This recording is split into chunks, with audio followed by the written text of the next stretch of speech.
Hey, what's up, everybody? Welcome to the show. Today, making for the very first time vermicelli cake. If you don't know what vermicelli cake is, it is a milk-based dessert. So if you're lactose intolerant, I suggest you look away. Though you can also do this with lactose-friendly things, oat milk, almond milk. Um, this is my first time doing this, and I will be experimenting with it as well. Not making it in the traditional way that it is made. Trying to find my pots. You get stuck faster. Because there's several processes to doing this. Okay. Right now, what I'm doing is I am clearly grating nutmeg spice. Again, it's not a commonly used spice in making vermicelli cake, but I am using it.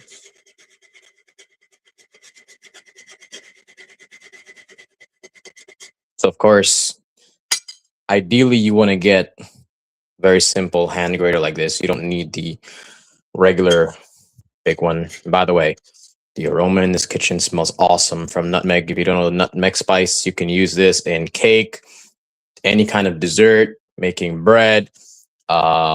We use this a lot in making things like milkshakes and punches, peanut punch, especially.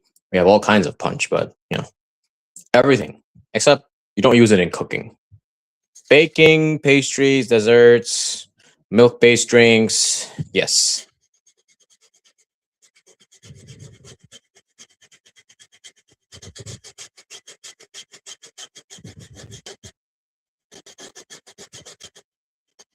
So just gonna keep grinding this nutmeg down to fine dust.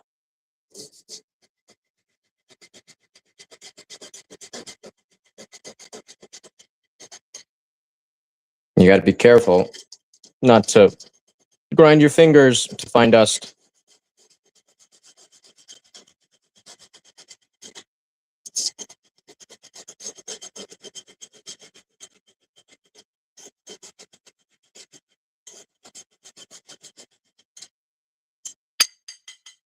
All right, I think I'll switch nutmegs now because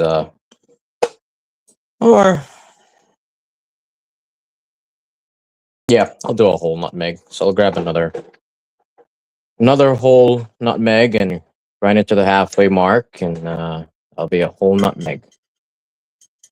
So if you don't know, that's what a whole nutmeg looks like. You can find these in pretty much every supermarket, right? Whole nutmeg.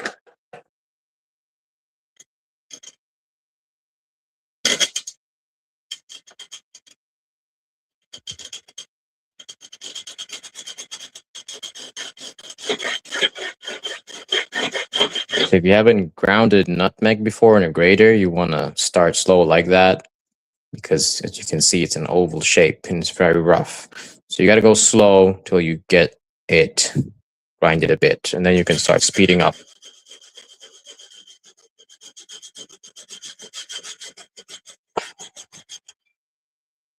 And you still need to be careful because things like that will happen. I'm sure there's like some kind of a tool that does this, but I'm not aware of it. And it's also not something I would need very often, so it doesn't make sense for me to buy it.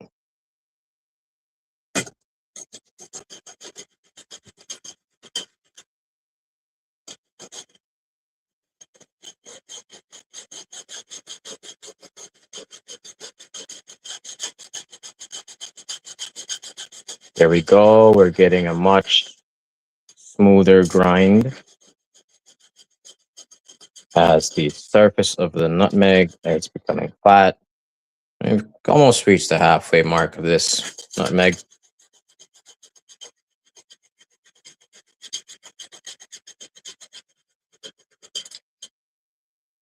But she'll still kick here and there. Be careful.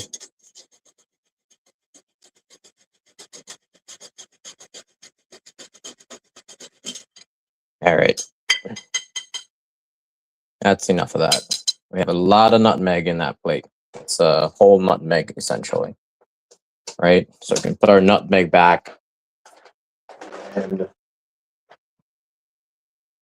hopefully I have cinnamon, because I need cinnamon. Look through my spice cabinet here. I'm supposed to have cinnamon in my spice cabinet.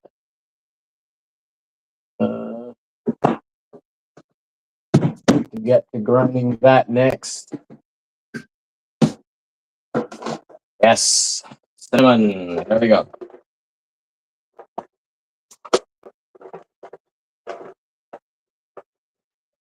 Gonna grab a nice fat, girthy piece of cinnamon right there, and we're gonna go ahead and do the same thing with this. Much easier to do than the nutmeg, right? So traditionally, if you look up videos of vermicelli cake on YouTube or anywhere else, you're gonna see everybody just throws the spices into the mixture whole. I tend not to do that because, from a chemistry point of view or a chemistry perspective, powdered form is the fastest and best way of dissolving things and getting the best results, right? So.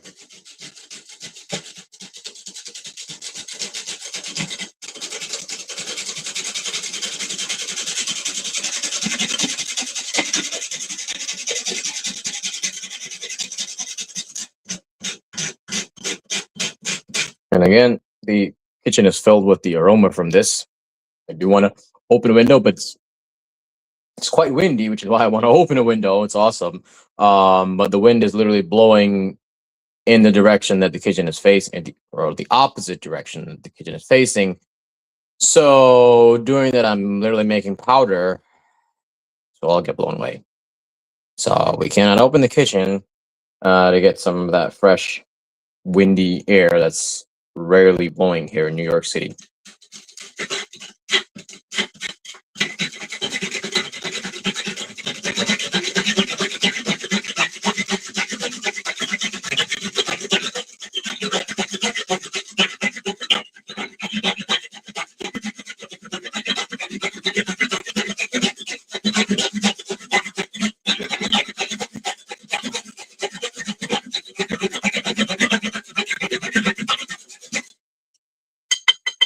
All right. I've done about a 25, about 15% of this gigantic cinnamon sticks size. And honestly, that's a lot of cinnamon. You can tell the cinnamon is the darker color than the nutmeg in the spice that you see there. So it's a lot of cinnamon.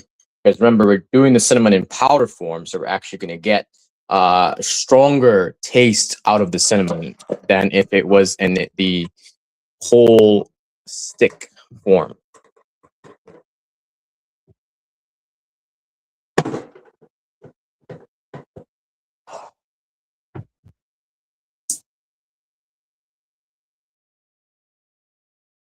Next up, we're going in with star anise seed. And as you guys can see here, this is also commonly used in herbal tea or tea blends. It's also used in Chinese cooking for things like baking pies, fruit comfits, beef stew, chicken soup. So star anise seed is a whole spice that's kind of like an all-rounder for cooking, baking, and everything, right? So we're going in with, never seen someone great, star anise seed. So I'm going to try to grab a nice whole piece. And honestly, I'm not going in with a lot of this because this stuff is very strong. Yeah, I've never seen someone do what I'm doing here. So this is a first. I'm going to try to get the spice that's on the plate over to the side. Go.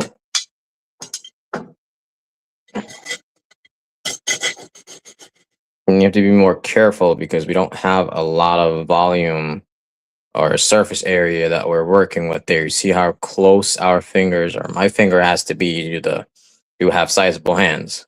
So this would be much easier if you have small hands, right? but that's the average size of a whole star aniseed. And yeah, you want to be careful with that.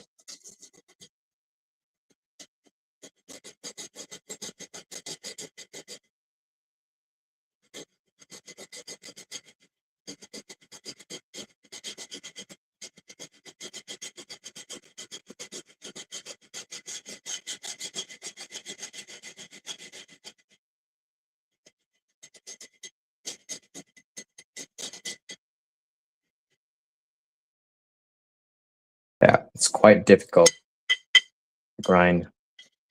It's not one flat smooth surface, even though it's level, but you see how it is, right? I'm gonna try it on the other side. It's less smooth, so it might, maybe, theoretically, yep, it's actually doing much better on the other side.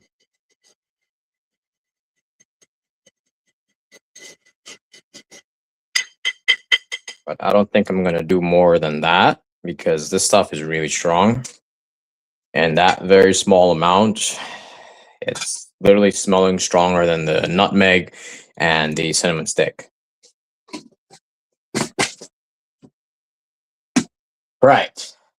Let me dig through my spice cabinet again and see what other whole spices I have. I normally have a lot of whole spices, but let's just leave it at that. So clove is another thing used in making vermicelli cake, and again, it's normally boiled. So I'm gonna see if the clove is hard enough for me to do this.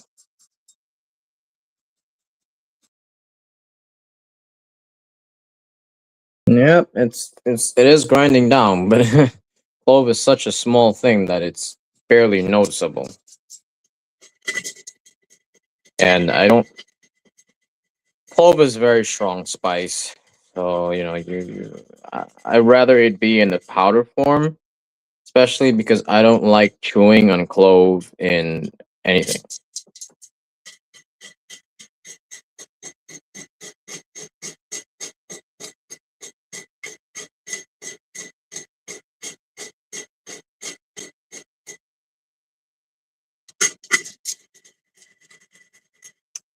But yeah, I'm just gonna have to. I will be grinding cloves forever here. Or maybe I wonder if I can do this in my mortar. Let's find out. Just grab one clove, just test it.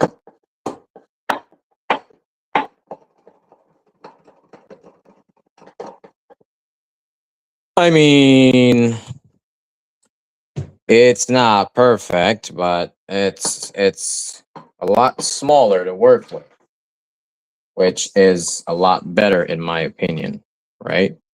Uh, bring you guys under the light.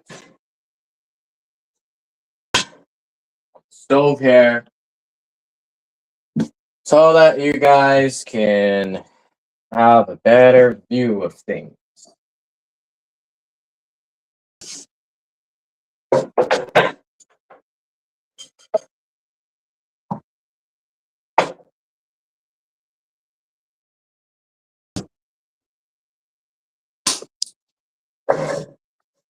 There we go.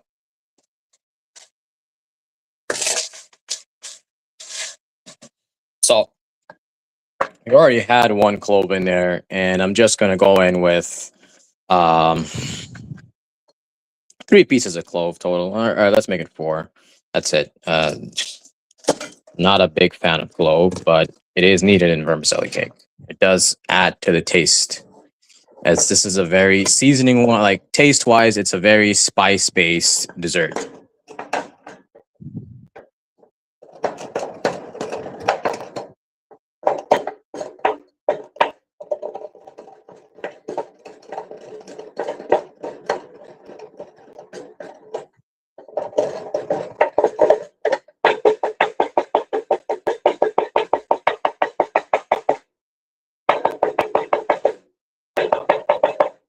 I'm just gonna mute this real quick because I know this is probably super loud on the stream.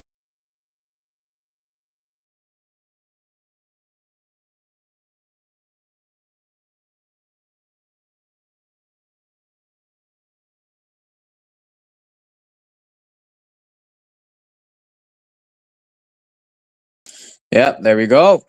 I am very satisfied with that right there. Um, it's pretty much clove powder. It is, literally. Let's put it in the plate. Let's see. It's got a few smaller whole pieces, but there you go. Clove powder. Ah, mission accomplished, I would say. Right? Moving on.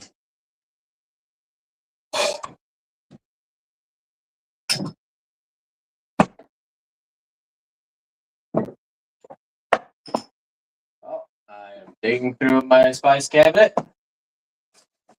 I'm supposed to have a bag with other spices.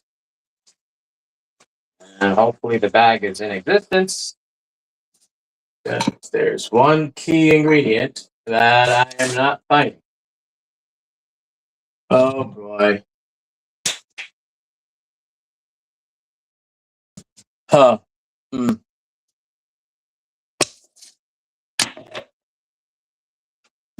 Not cool.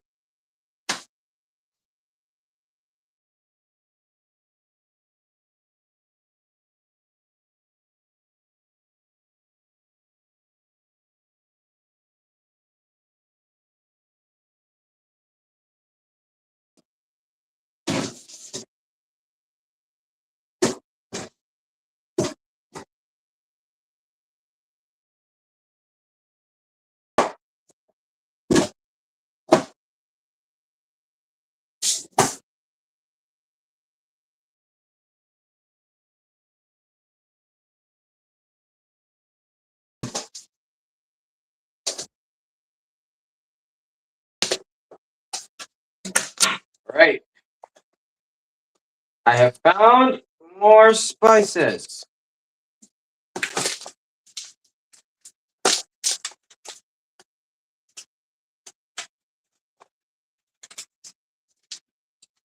But we are not putting all of these spices in there. We don't want an overload of spices.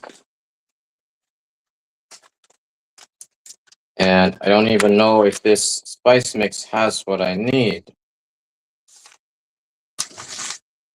Don't believe it does.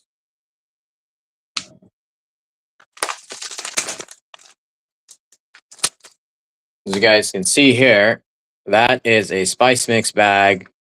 And unfortunately, what I need is coriander. And oh, there's no coriander in there.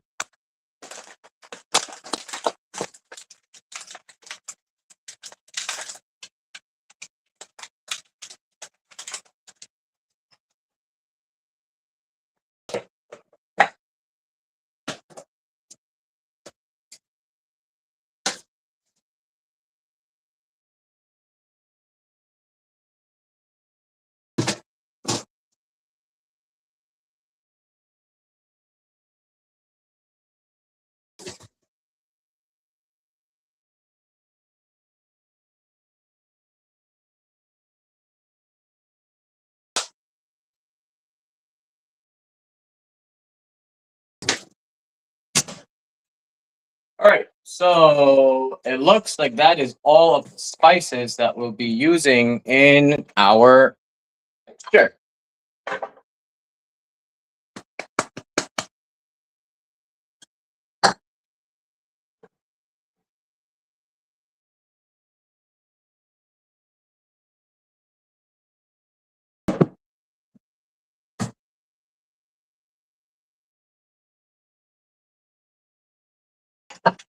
Now, another thing I will be adding, we're going in, like I said, first time we're making this, but we are going in with an experiment here.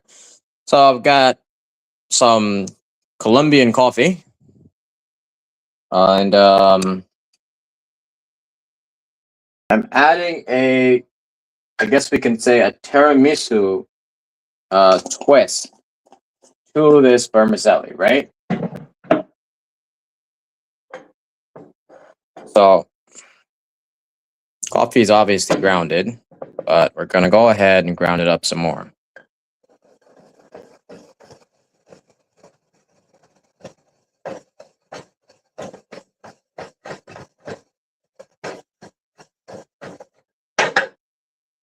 we go. Now it is ground to dust. And we'll add that to our spice plate. There we go. Et voila. On to the next step.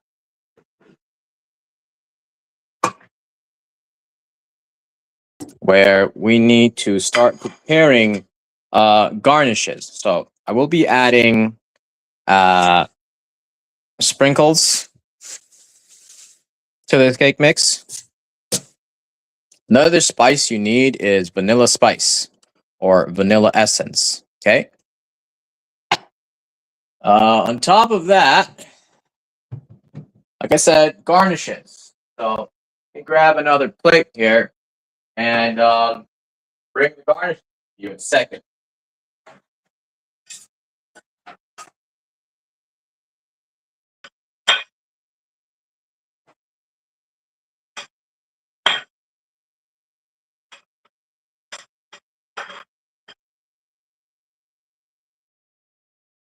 So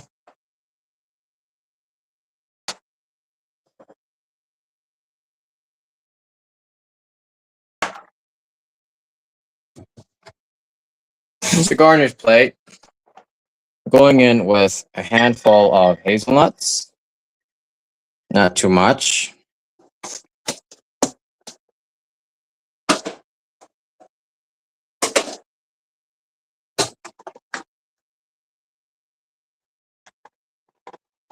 We are going in with another handful of trail mix. So we've got walnut in there, and I'll actually do this. I'll actually sort this out. So we got cashews, pieces of cashews, go, almonds. There we go. And we've got a variety of raisins that we're going to add to this as well. There's a couple walnuts in here. They most definitely will go into the mixture, as well as pistachios. Right? I'll try my best to get a good, healthy amount of nuts into here.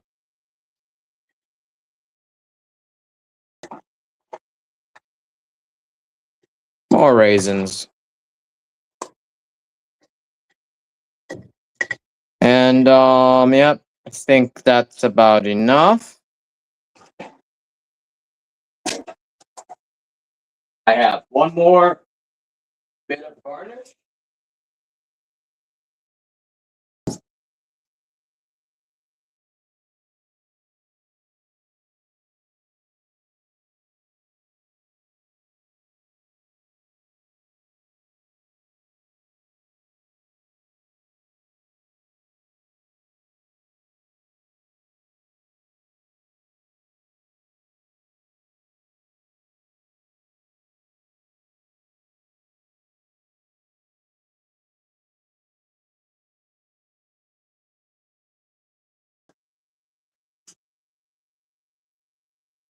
So we're going to add not too many of these, but we're adding sunflower seeds as well. There you go. Just doing a little bit of everything because it's literally a little bit of everything, right?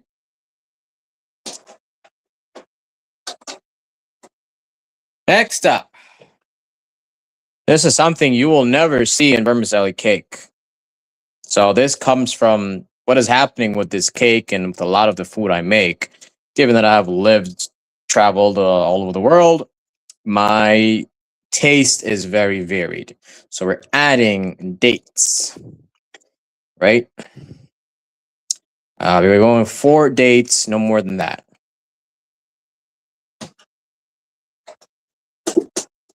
Now, normally a lot of people will make vermicelli with added sugar.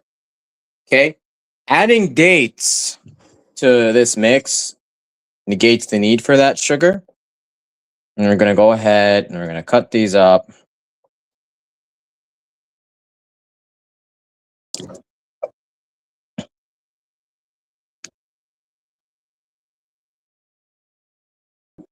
Really thin like that.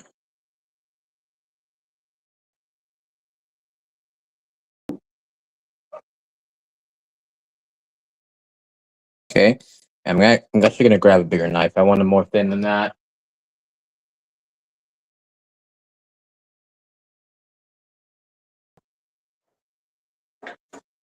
Yep, here we go. So I want these strips of dates to be really thin. Right? So we're gonna try to cut these down some more. And this knife is very sharp, and if you're gonna be doing this yourself, be very careful. Of course, you can also throw things like this in a blender and hit chop and chop it up, such as a Ninja or a Magic Bullet or any other, high quality blender that is efficient at doing these things. The reason I am not doing that, even though I do have Ninja, uh, doing something like dates, it makes the blades very sticky. And there's a lot of other recipes that you can do with dates. Dates is one of the healthiest things you can snack on, really. Just probably do another video of such snacks, right? Honestly, I'm feeling like this is a lot of dates to the amount of vermicelli that we're making just by chopping it up. So I might remove the other 3 dates. I don't know. I'm gonna chop this all up to smaller pieces again. And yeah, it's a nice healthy bit of dates there.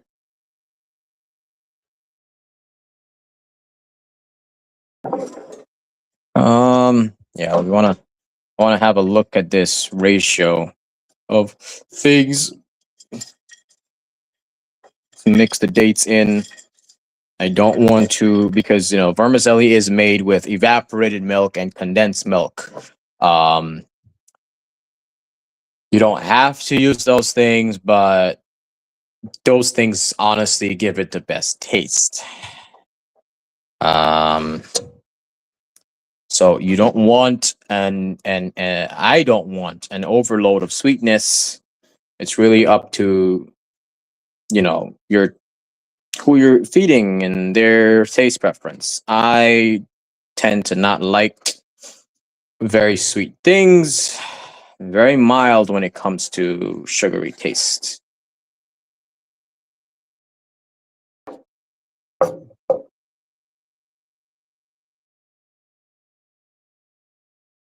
That being said, I am also trying to figure out how to make a non-sugar based flan.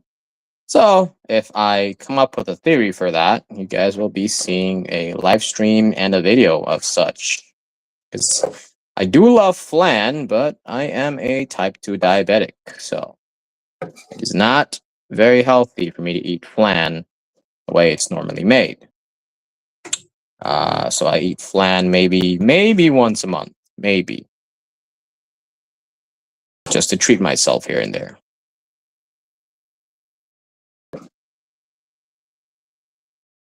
So yeah, we're gonna. I think we'll keep the 4 pieces of dates. It shouldn't be too much of a high sweet content.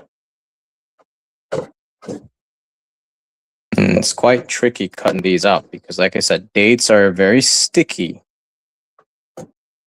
So as you can see, they're sticking to my fingers.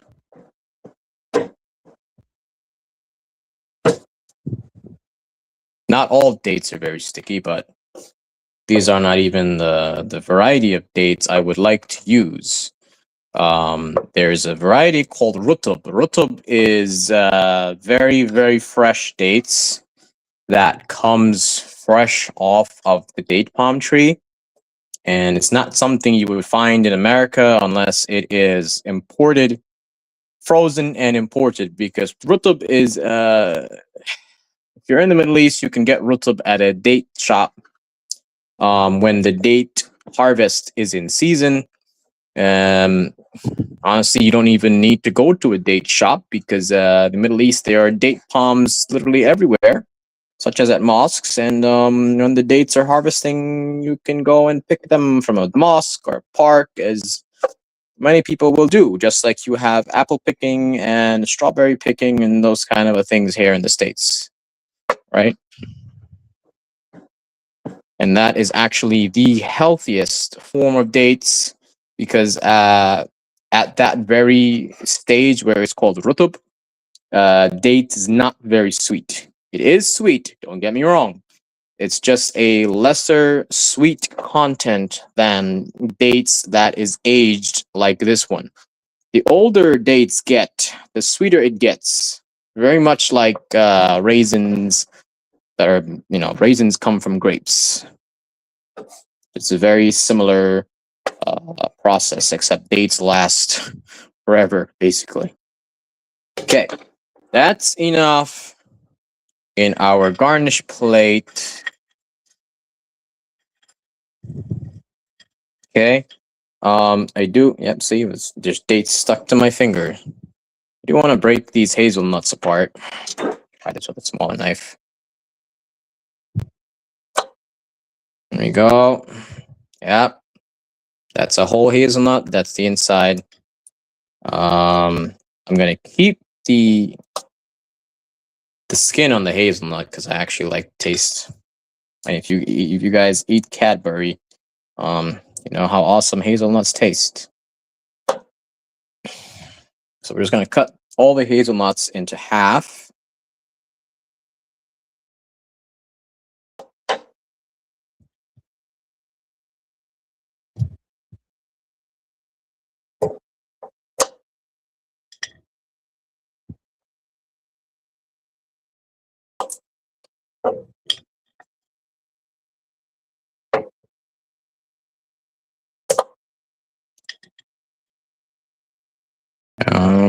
Yep, I missed. Oh, there's another hazelnut there.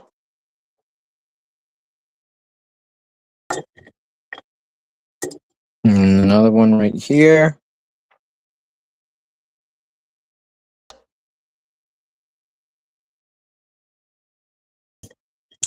And we're also going to split these almonds. Just going to go half because I don't want to take too long. My phone has already went from 100% to 85%. And this is it's an S24 Ultra, so the battery life is good. But because we are not streaming directly from the phone, because of the format that I want the video to be in, it has to be hooked up via Wi-Fi to my streaming computer, and you're using more battery power in doing such. So I think we have got all of our almonds. We're gonna go ahead and split our cashews as well.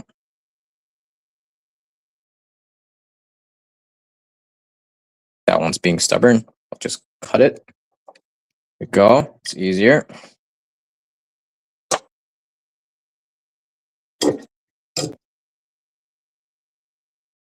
Stubborn again.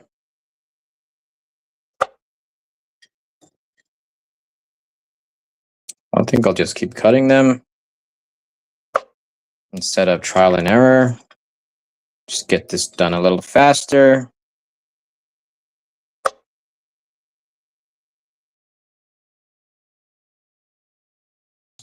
And we're going to break up our walnuts, right? We don't have a lot of walnuts, so we want to get these spread it out. Oh, an almond has escaped. Fugitive almond. Is that the only big piece of walnut? Oh my god. No comments. I'll keep my comments about that to myself because I know what happened to my walnuts. Ay, ay, ay.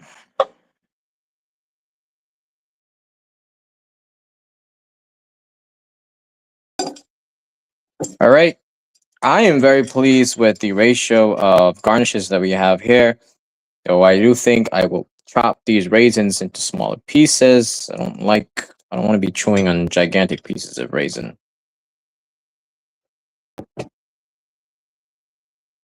Maybe next time we will do a fresh version with fresh fruits. Never seen someone do it that way either. Nor have I ever seen anyone make it in the way that I am currently making it. So, this is already, let's call this vermicelli cake experiment 1, I guess.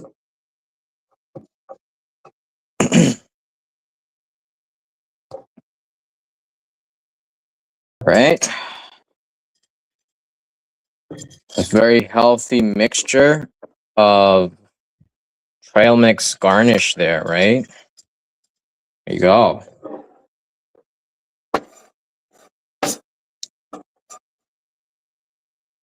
Get the dust in there as well. And our garnish is ready. This would be the only unhealthy thing that I will. Honestly, I'm not sure if I will add it. I'll decide at the end.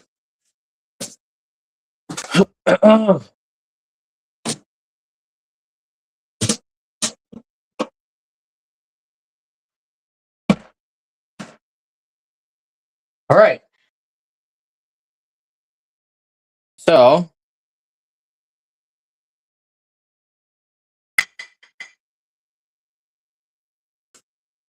we have our spice plate and our trail mix plate. And this is what vermicelli looks like before it's cooked, right? It's a type of noodle. It's found in many different cultures. But for this purpose, we are using the one that comes out of Trinidad, I believe. Nope, actually comes from Guyana. I was wrong. And the reason for this is because this vermicelli that we make locally over there is made from wheat. And for the purpose of cake, wheat-based vermicelli is obviously best. Yep, let's keep it moving.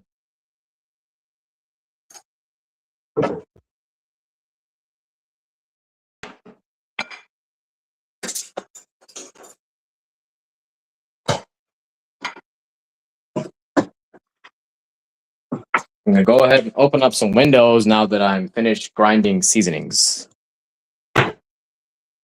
Spice.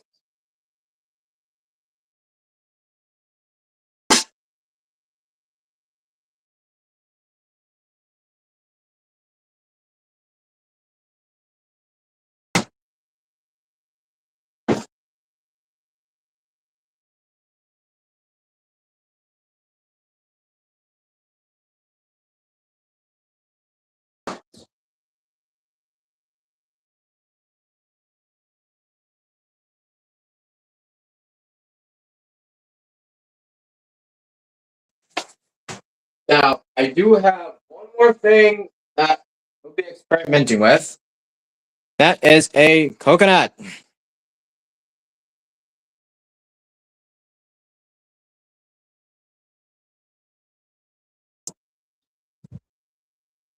So we're going to have to split this coconut open, and we're going to do that over the sink. And coconut also has agua. So we don't want that agua go to waste. Grab a bowl like that.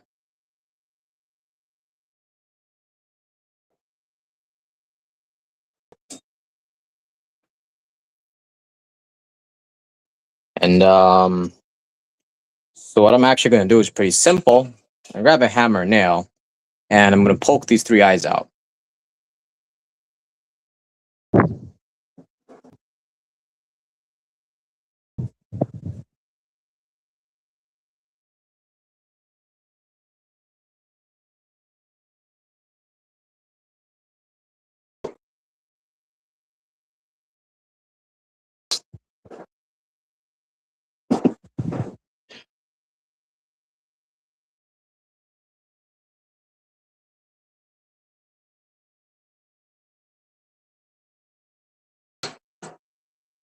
I'm actually going to swap the nail for a screwdriver.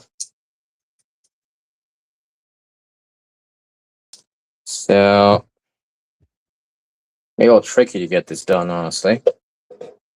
I got to set it down and sink. Yeah, that's perfect.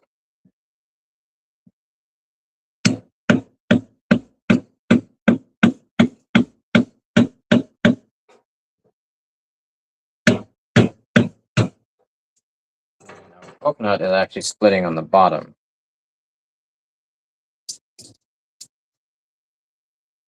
I don't know if I don't think the hole went all the way in. All right, I don't have patience for this. We're just splitting it.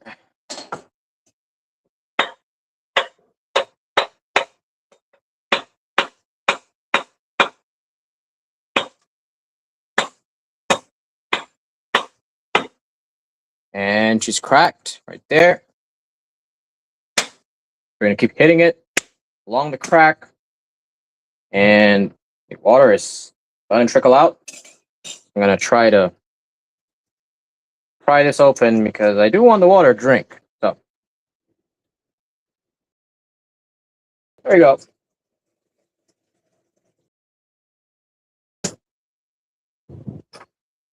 So when the coconut's this size, the water starts drying out. So you don't get a lot of water. Just about that.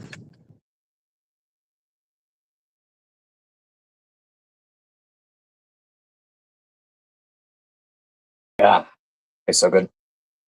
Okay, we're gonna keep splitting this now.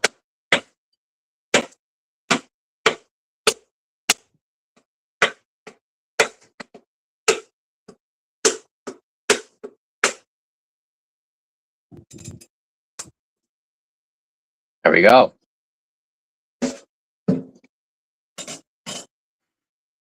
Need a spoon, and we're gonna get the spoon down here, just like that, and voila. Now, you might think that looks like fungus. It kind of is, but you can actually eat this. I'm not gonna eat it because we are using this for the purpose of our cake. So what I'm gonna do, I'm gonna cut the fungus off. You don't want that in the cake, and yeah, it's gonna be a little tricky getting it done. Actually, we have a lot of surface area to work with. This coconut meat is not very thick.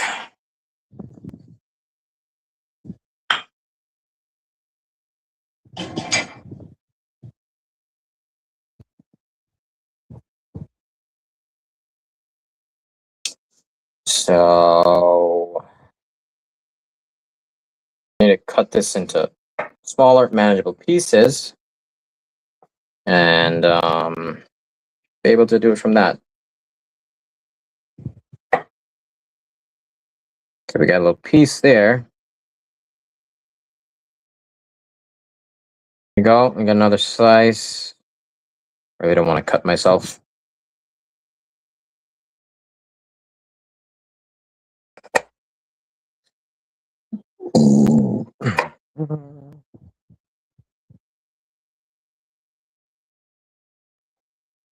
There we go.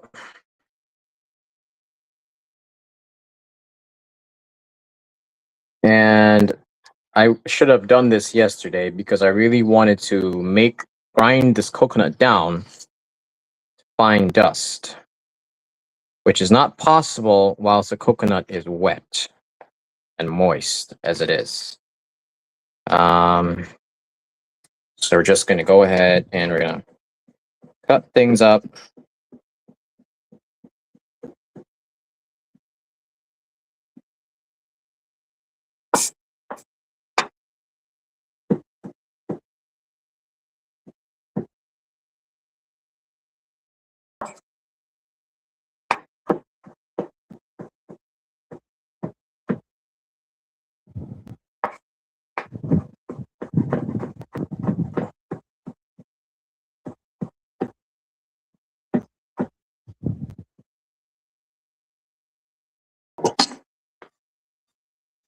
Yeah, we're going to want more pieces than that. So let's find let's find an angle for this. Get me more pieces. Go. Get that bit off.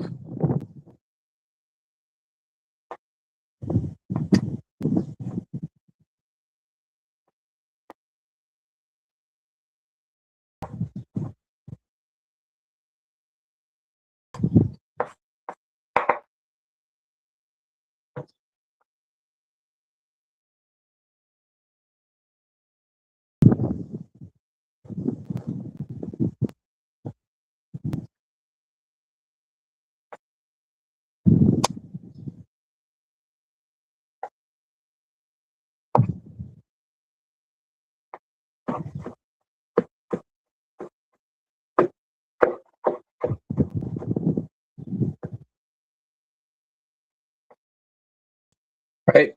I think that will do. It's a nice, good amount. I'm going to chop that up even some more here. Get one bit of chop that way.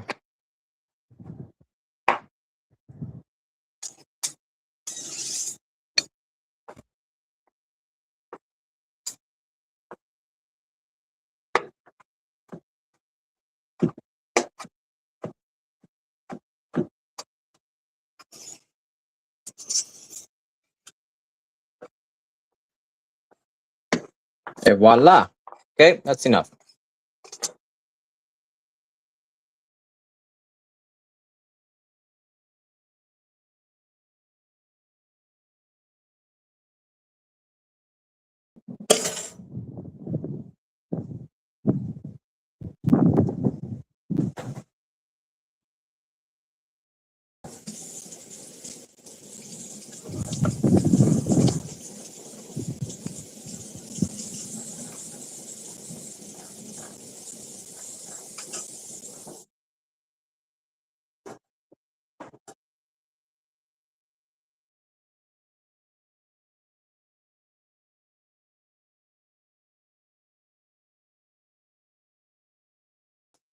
All right. Now, time to get everything on the stove. Get this show on the rope, right? Grab one pot, another pot, and pot. Bring you guys a little higher here. Yeah, there you go. You've got a good visual. Can't do, can't really do better than that, guys.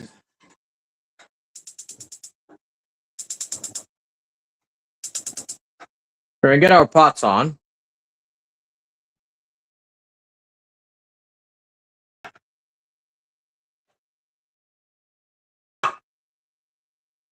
We're putting things on low.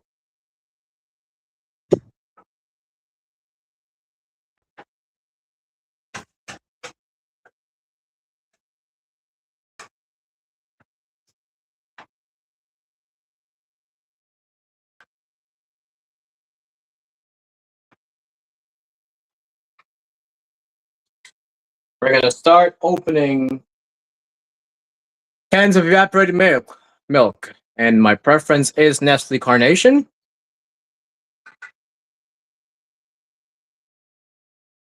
We're gonna start with 2 cans to begin with. We need more.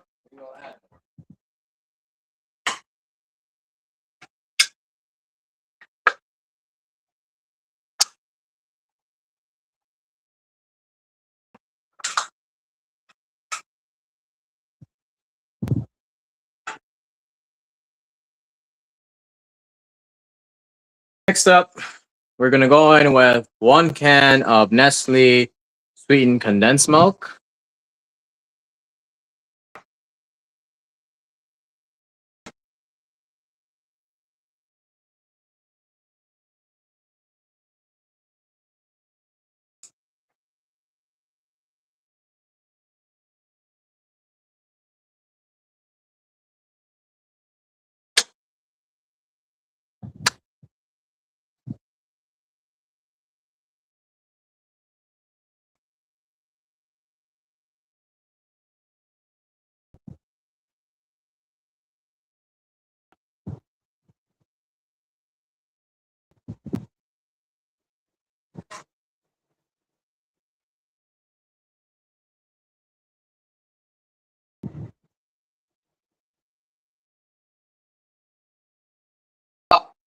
In our red pot over here.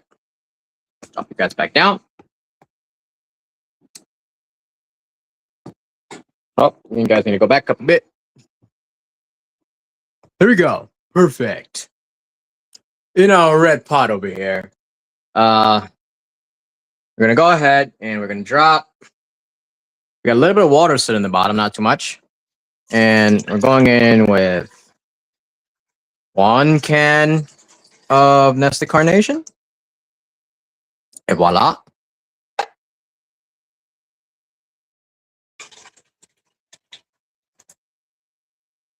2 cans of Nestle Carnation, and then 1 can of Nestle condensed milk.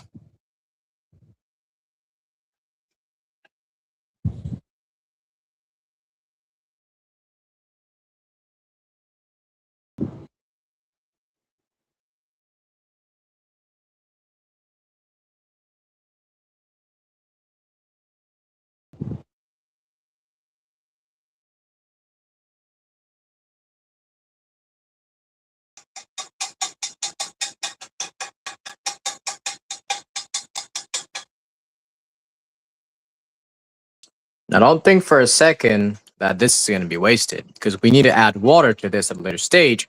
So I'll be soaking this in hot water to get the remainder of that milk. And we'll go ahead, carefully do that, and get a nice taste of condensed milk. Can't waste this stuff. It's liquid gold, you know? All right, get that in hot water.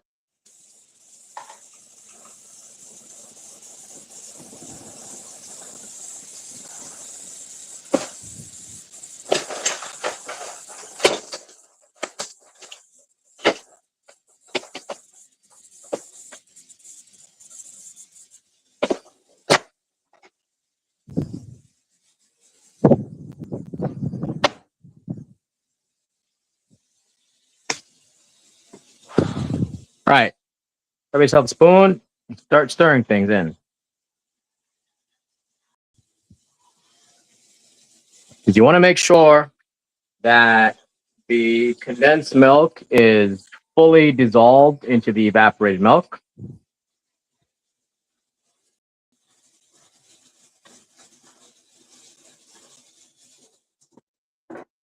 And we're doing this on low heat, of course.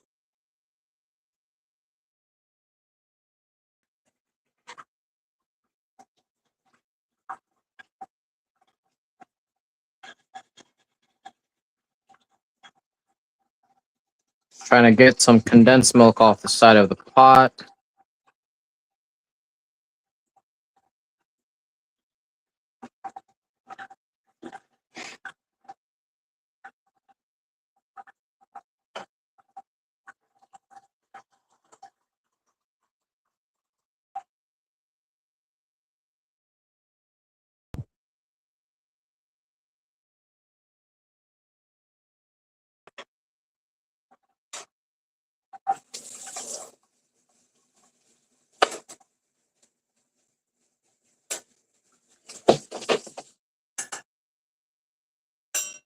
And to make sure that no spice gets wasted, we're going to go ahead and we're going to be dipping our grater into the milk. Right? We're going to wash our grater in that milk. Make sure every bit of spice gets in there.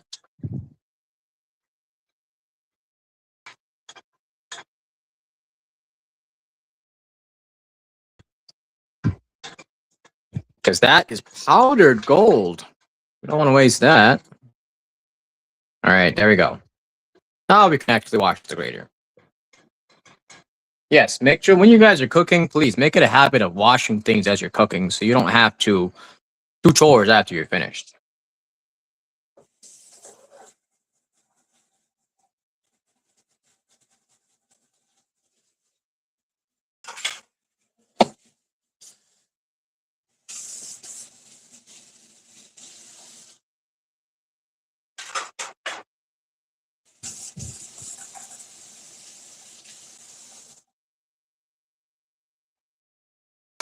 All right, let's turn up the heat.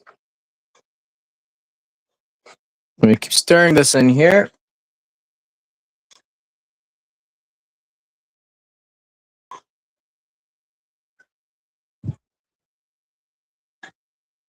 I'm actually going to have to close that kitchen window again.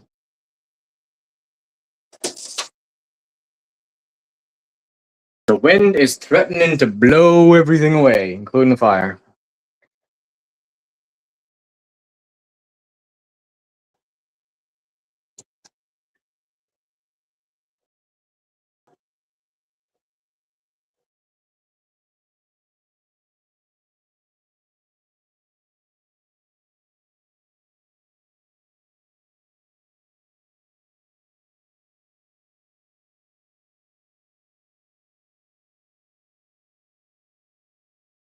Okay. We're going to let that sit for a very short while whilst we go to our other pot.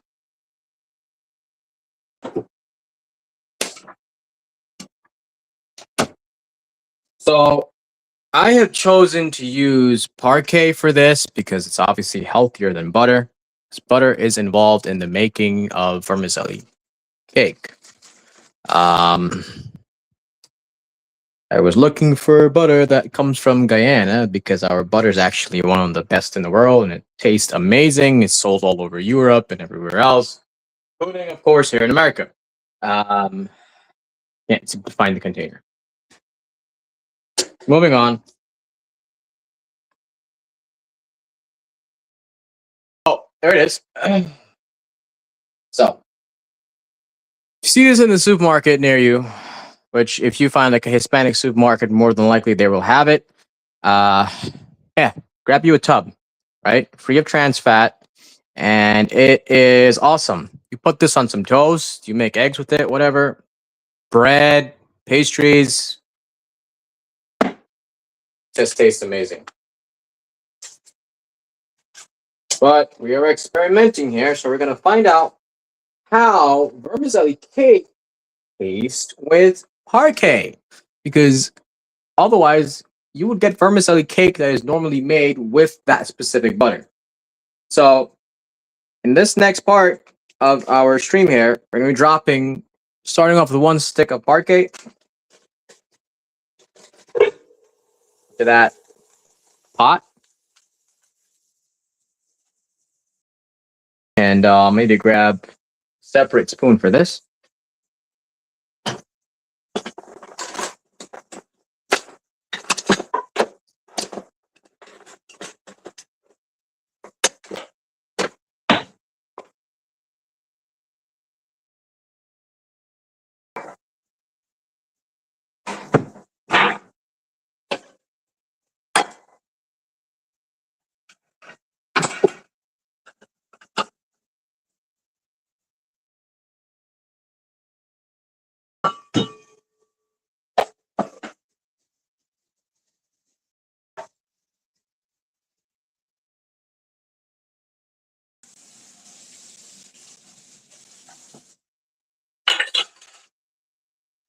So get stirring this in.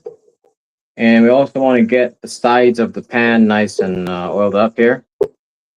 If possible, trying to do such, and it's fighting me a lot.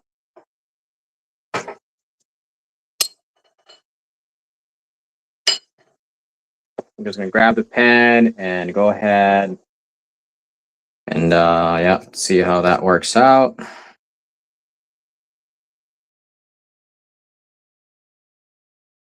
Get some height here.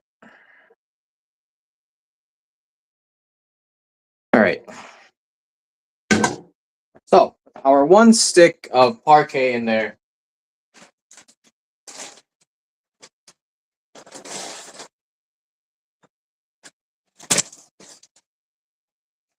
We are going to come back to our vermicelli noodles, or vermicelli, however you want to say that.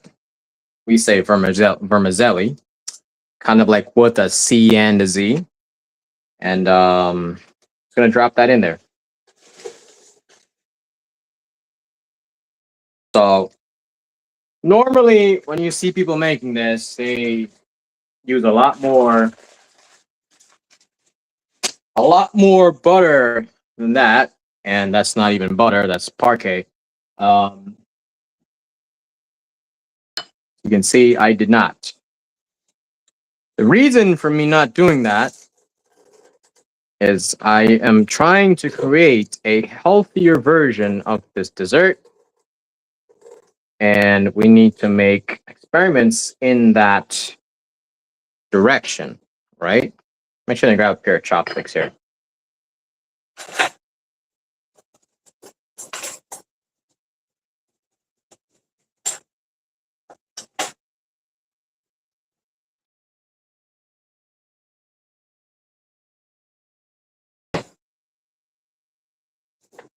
Yes, I use chopsticks for cooking, as at times they can be far more efficient than what we here in the West like to use, our spoons and such, right? And you can see I am comfortably turning this vermicelli.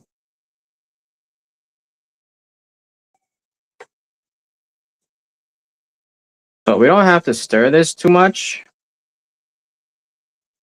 Don't like the cuts of it, but it will break down eventually. But I just want to make sure it gets nice and lathered in that first stick.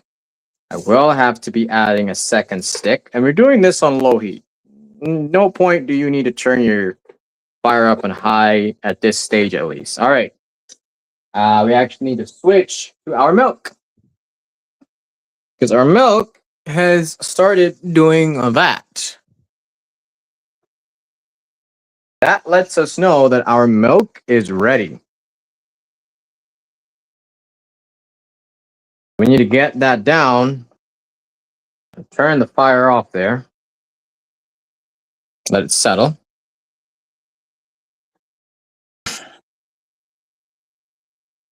And we're going to add our can of hot water mixed into our condensed milk.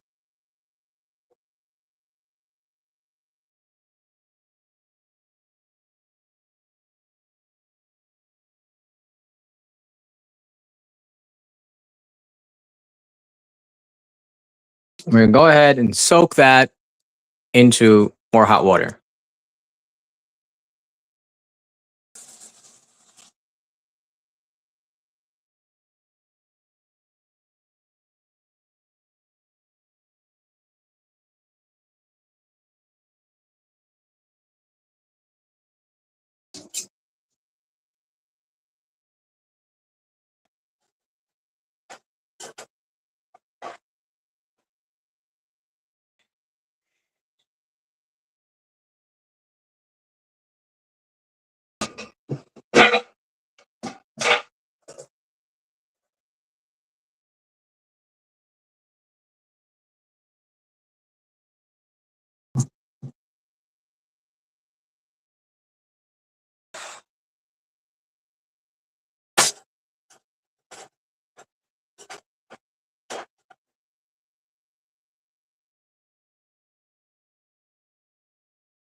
All right.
So coming back to, I'm gonna switch this pot to a smaller burner right now.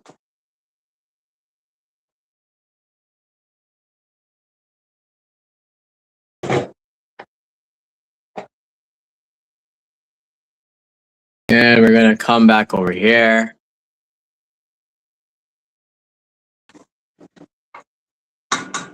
Chopsticks. Chopsticks.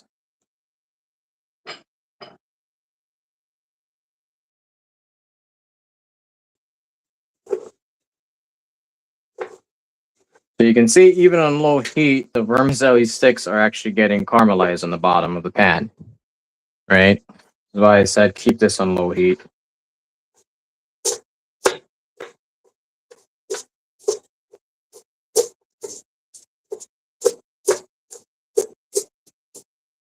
Mm-hmm. So we're going to be doing 2 portions of vermicelli. We have two 10-ounce bags. So this will be the first portion.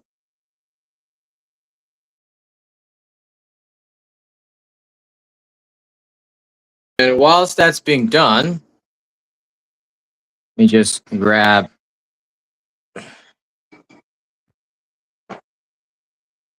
this. We're going to go back to our milk pot and get to work on the milk.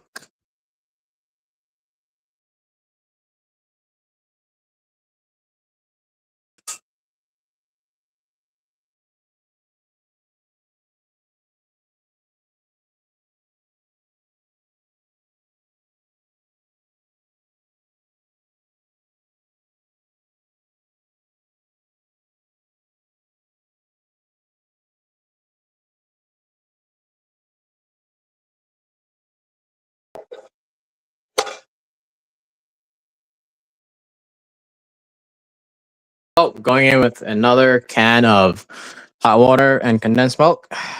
Same can of condensed milk. We're just using out the condensed milk.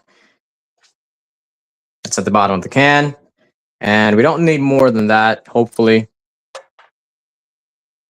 Give this a good stir here.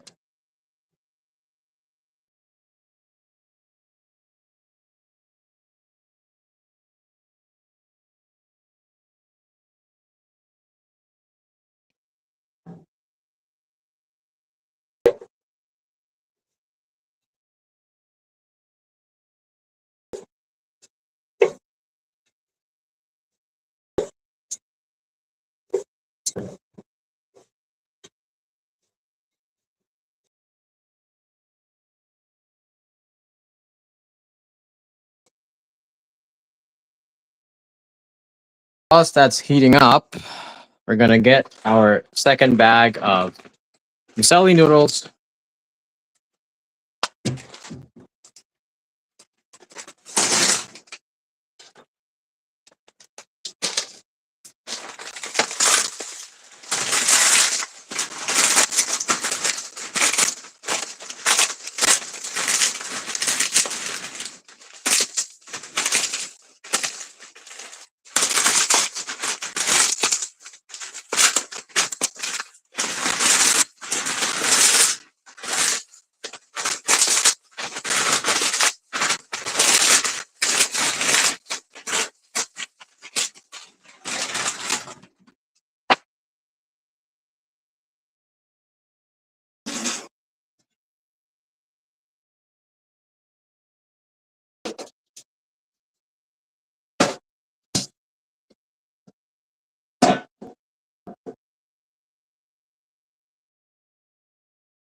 We're actually going to go ahead and transfer things into a bigger pot.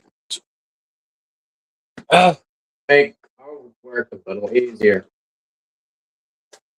So, grabbing our second stick of parquet butter.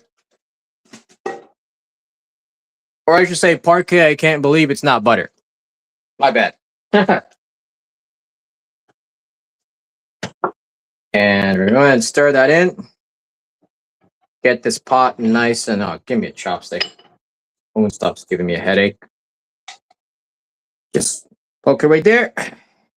Voila. You know what I mean? More efficient. I can get the size of the pot and everything.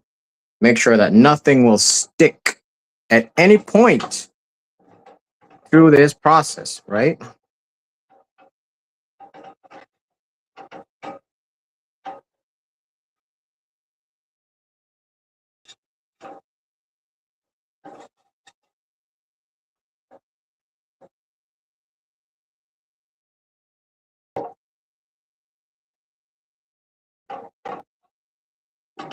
Okay.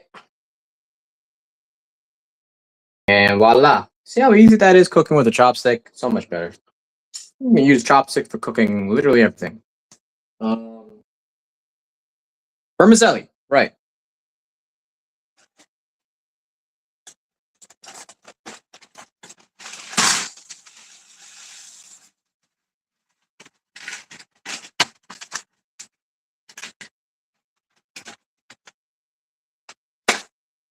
Oh, I forgot to transfer the pot over.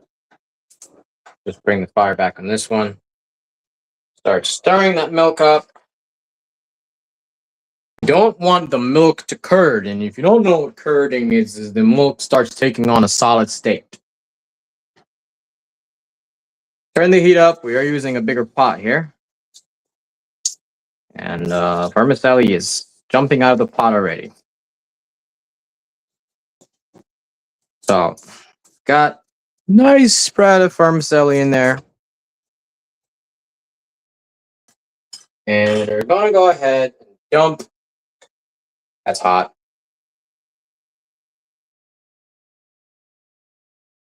Go ahead and dump this one on top of that one. I'm going to grab a spoon, make sure we get all the bits.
Let's get that nice and spread out. Right. We're going to go ahead and cover that down. Now, coming back to our pot of milk here. Fire's on low. Let's give it a quick stir. And we're going to throw in our plate of spices. Oh, here's our plate of spices. To recap, we have nutmeg, cinnamon, clove, and coffee because we're adding a tiramisu kick, you want to say.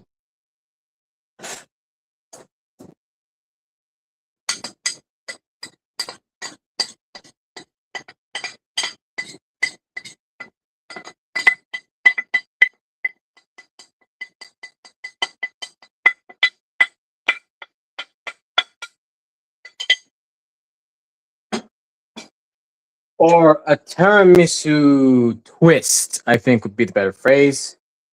We're gonna stir this in. I'm needing that spoon over here.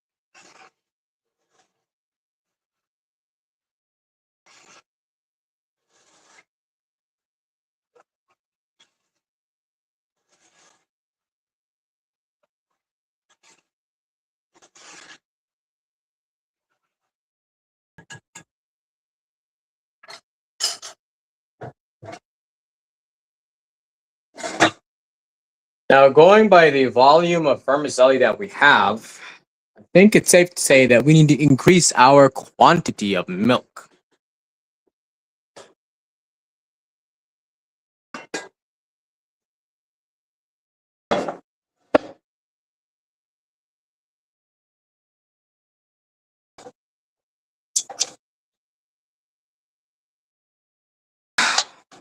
Even though I added butter to the bottom, it's sticking to the pan.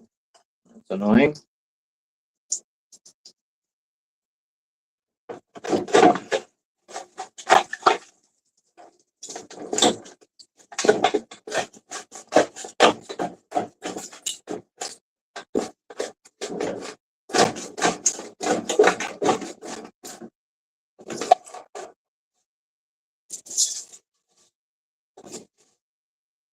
Yeah, we have quite a bit stuck to the bottom. So, not the best choice in pot for me in this situation. Not the best choice.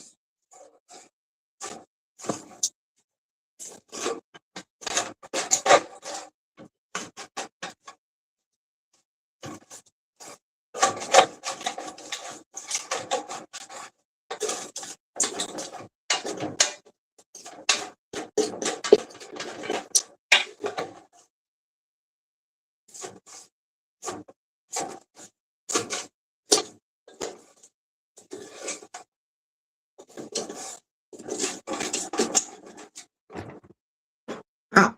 God damn it. I don't recommend getting a piece of hot vermicelli on your skin, because that's what just happened there.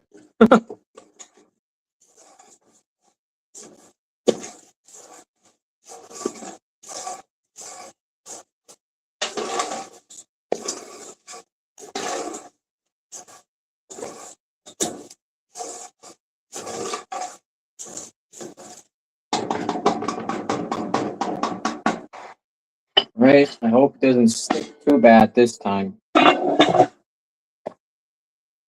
Do feel like we have to add another stick of parquet into there. As the 2 bags, the 20 ounces of vermicelli wheat has consumed 2 sticks. So, and goes another stick.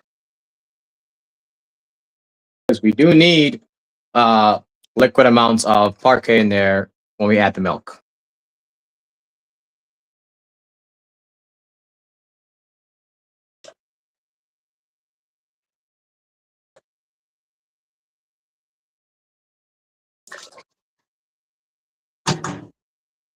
Okay, so whilst our milk is having its fun, I will prepare the dish into which our cake will be going.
All right.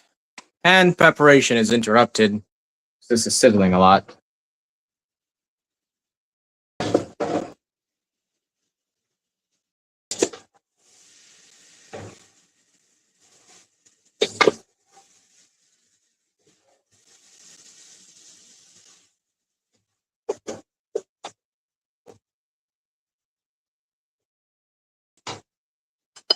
Son of a bitch.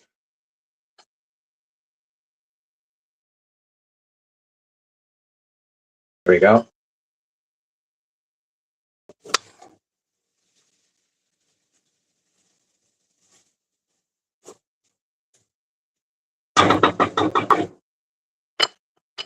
All right, back to the other side of the kitchen for me.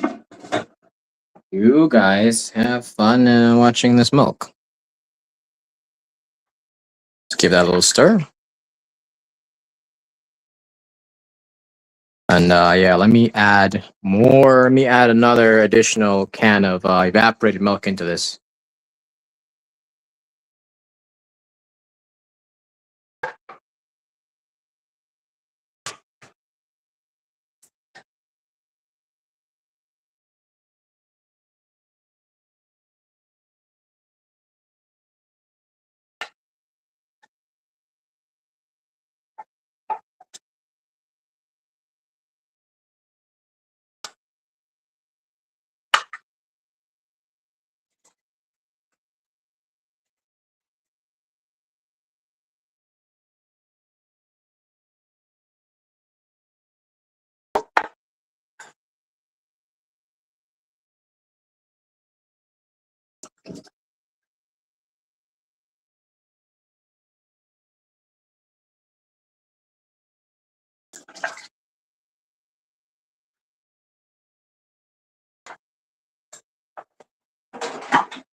All right, let's give that a stir. And I want to add another few ounces of water into this.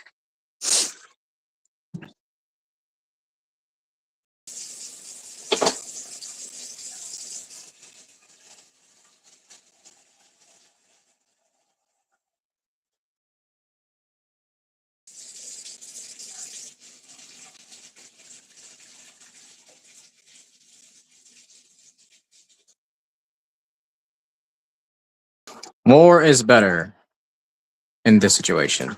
Okay.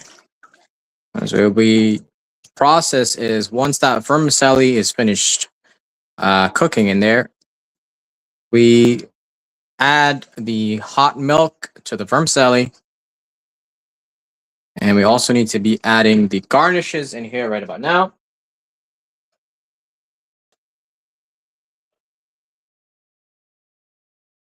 We're going to go ahead with our chopped up coconut pieces.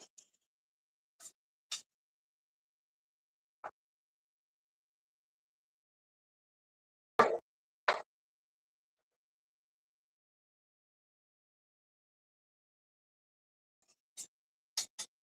we go.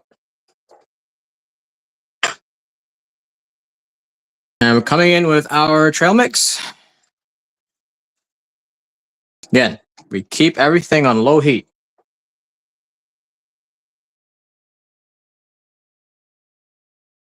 Give it a little stir.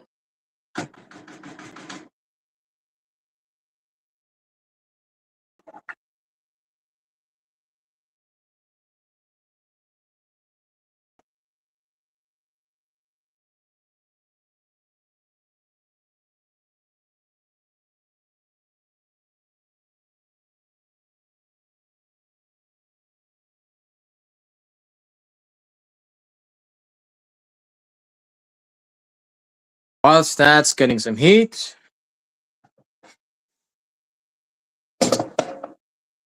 we alternate back to the vermicelli side of things. We need to put some work in over here. And fingers crossed that things are not stuck to the bottom. Thankfully, they are not. Grab another actual spoon.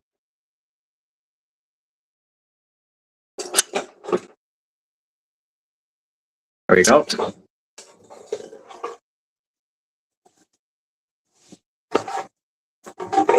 And I need to start breaking this up.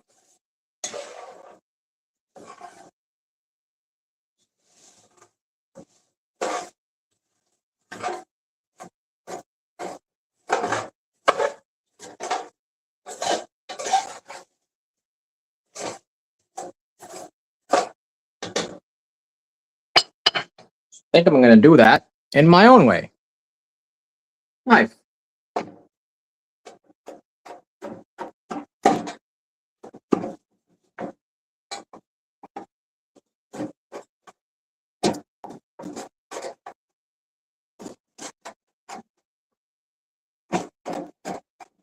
I don't have a metal spatula, and that would be ideal for this. Actually, no, I do. I do. Hold on a second. I do. Where is it? Aha! Say hello to my little friend.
You guys can notice that a lot of the smaller pieces are nice and toasted.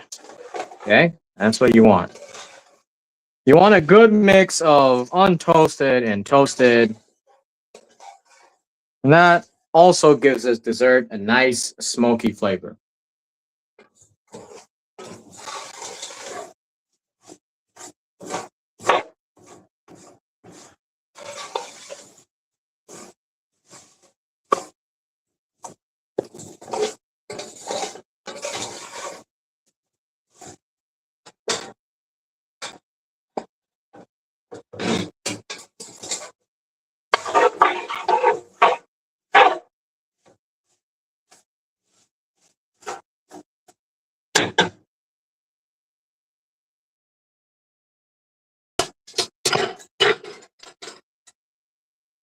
And we got the chopsticks in here to kind of like even things out.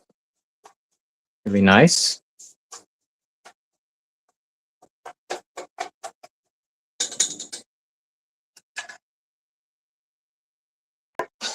So, did forget about vanilla essence because it's been out of my eyesight. So we're gonna add our vanilla essence. Not too much of this. A teeny tiny bit of vanilla essence to our milk. There we go. I'm gonna turn this heat up. Ah, see that curding? Yeah, that's not what I wanted to happen.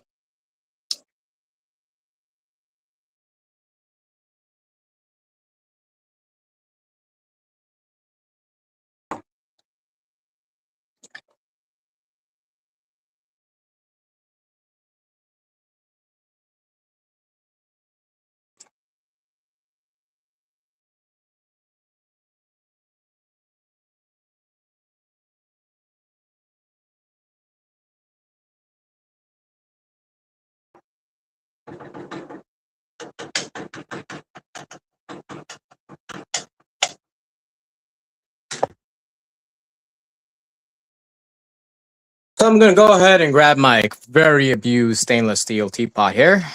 I'm gonna grab this. We're gonna set that down. Now we're gonna start transferring things over to the other pot. We're also gonna turn off the milk, of course. It does not need to be on anymore. And there we go.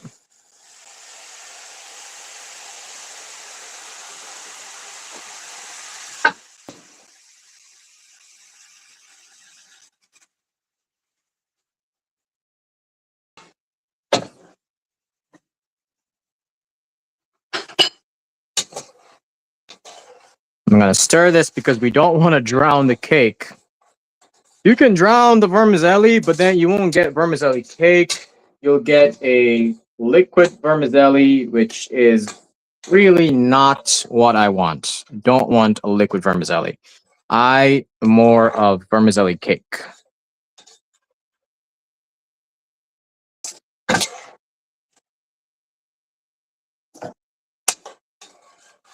And I gotta tell you, the aroma in here right now is amazing.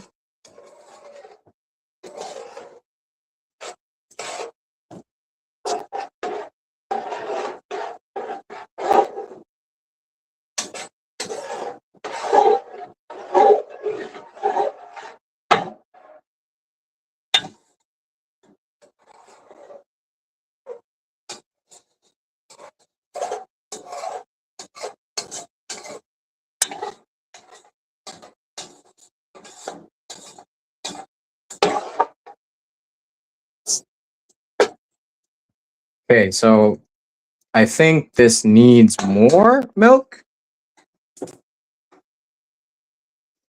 Again, it's the very first time I'm doing this, so let's see how it all turns out, right? But then we go, some more milk, not too much.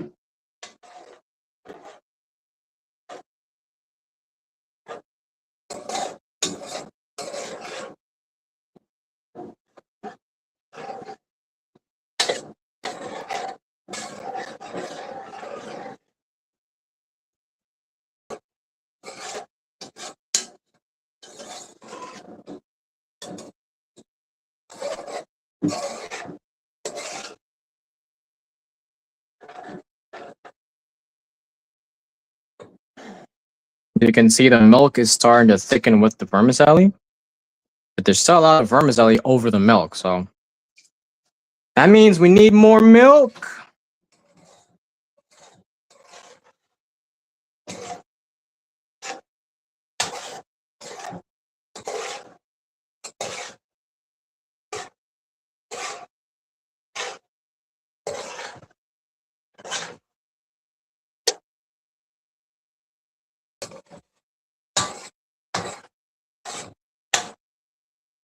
So my entire process of figuring out how much milk I need is based on me eating vermicelli cake, which I normally have to buy from a restaurant.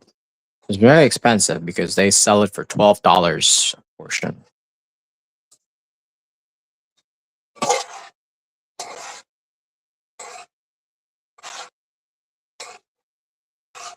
We're gonna keep stirring this in, and you guys can see the texture of everything is changing as we're stirring, right? So your arm is gonna get quite a bit of workout doing this.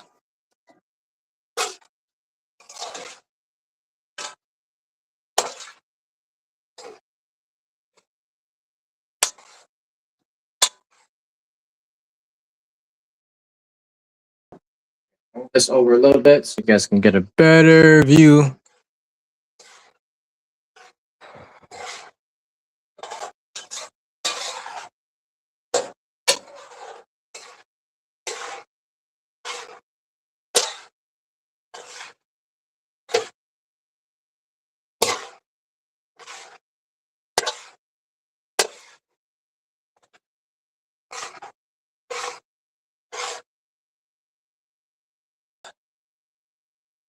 So at this stage, we have right now what is called vermicelli soup. Okay. And you would actually want more milk than this for soup.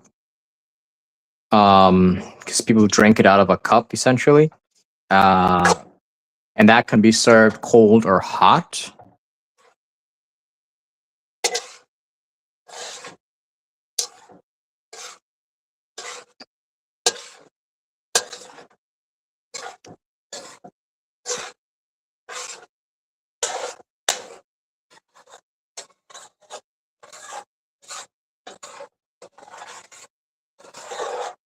And as you guys notice, as we are stirring the pot here, the longer we stir, the more thick everything becomes, and that is what we want. So at this point, I think we have enough milk. I don't think I should add more milk.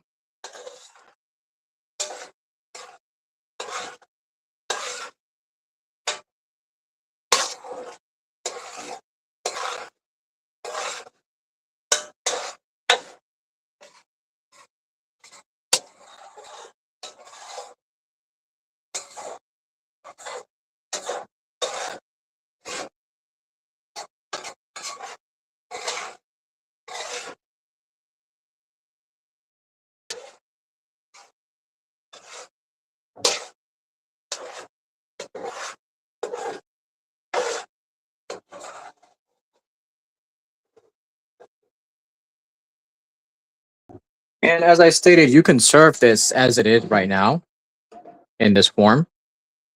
Hot, it's ready to eat. I like to eat vermicelli cake, which can also be served hot. It's a hot or cold dessert. It's up to your personal preference. My personal preference is I like cold vermicelli out of the fridge.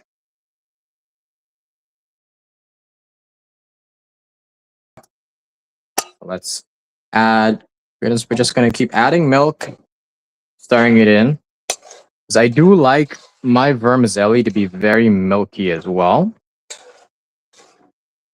And our pot is still on low. It's on low on the fire as we're doing this.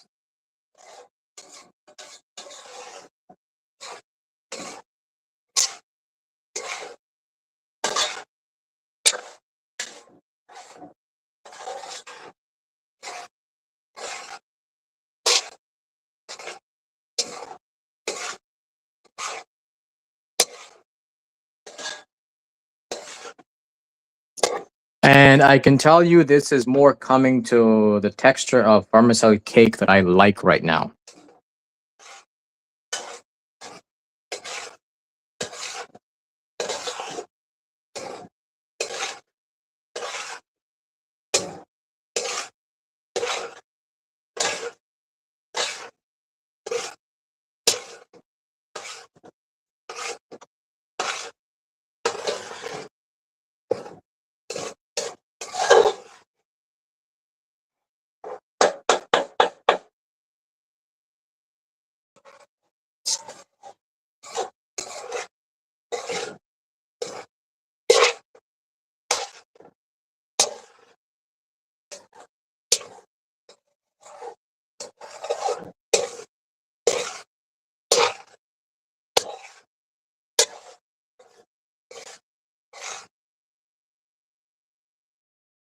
This is getting thicker and thicker as we stir. So my arm is hurting. My arm is burning.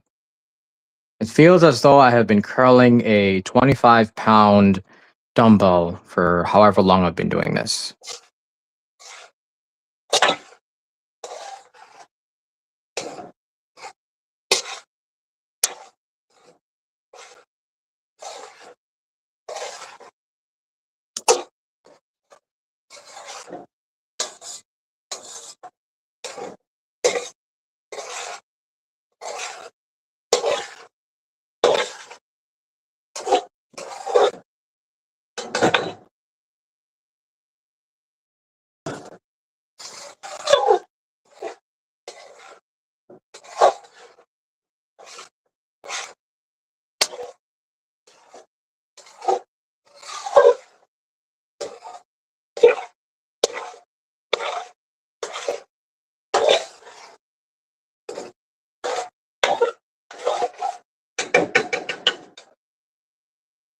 Oh boy.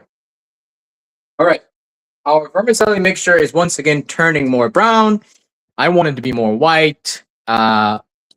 So it's now looking less than how it normally looks, the way I like to eat it. So we're going in with more milk. And judging from the amount of milk remaining in the pot, I think we might actually use all the milk up.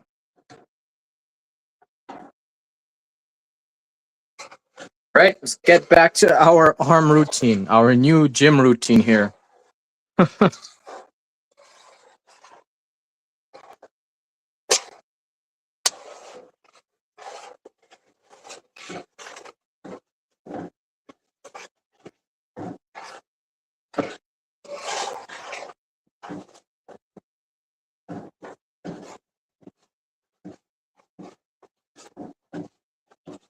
We're just going to go in a circular motion here.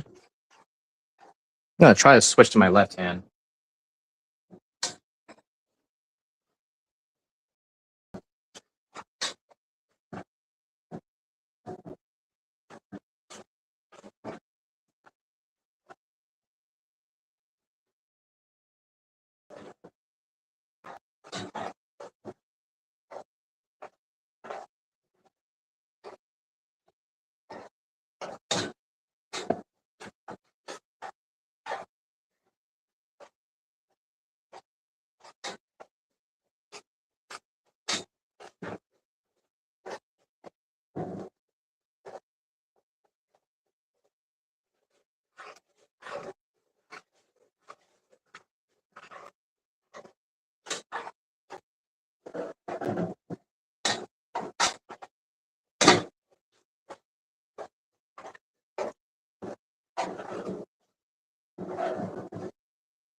Yeah, you see that white texture that we're seeing there now? That's what I want to see. Let me turn off the hood light. Maybe you can see better.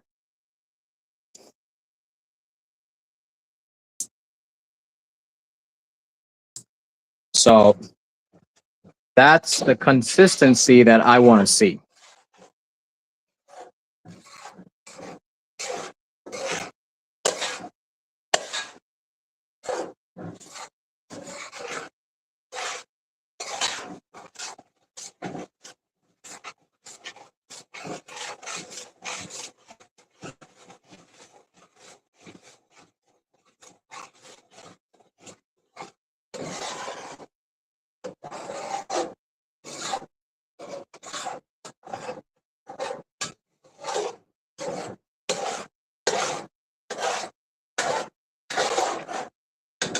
Now I am debating if I should add more milk or not. The remainder of the milk, I should say.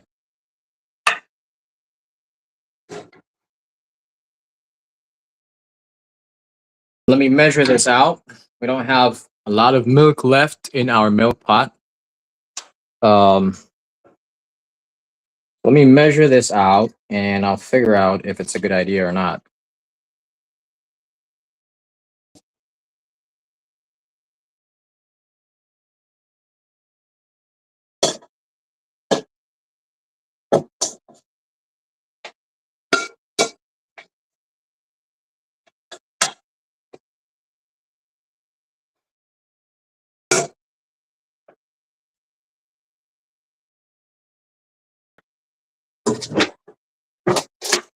What I do want for sure is all of the garnish.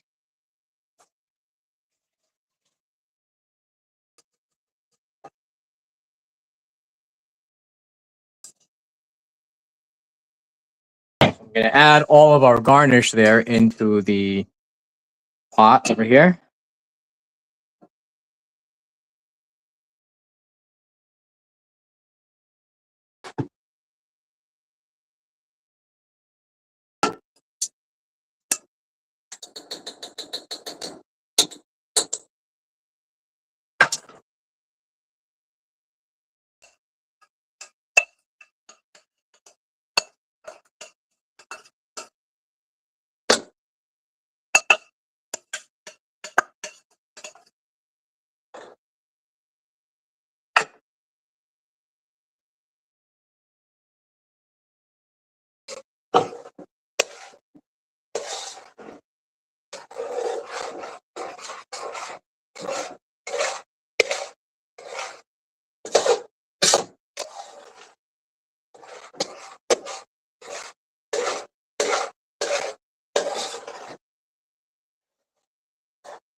Yeah. I gotta say, I am loving the consistency of um, that vermicelli cake right now.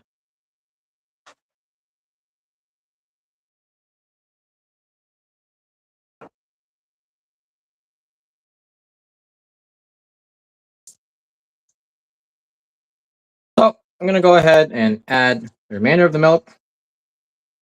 It's not a lot. And back to the arm workout, you know what I'm saying? Get the pumping.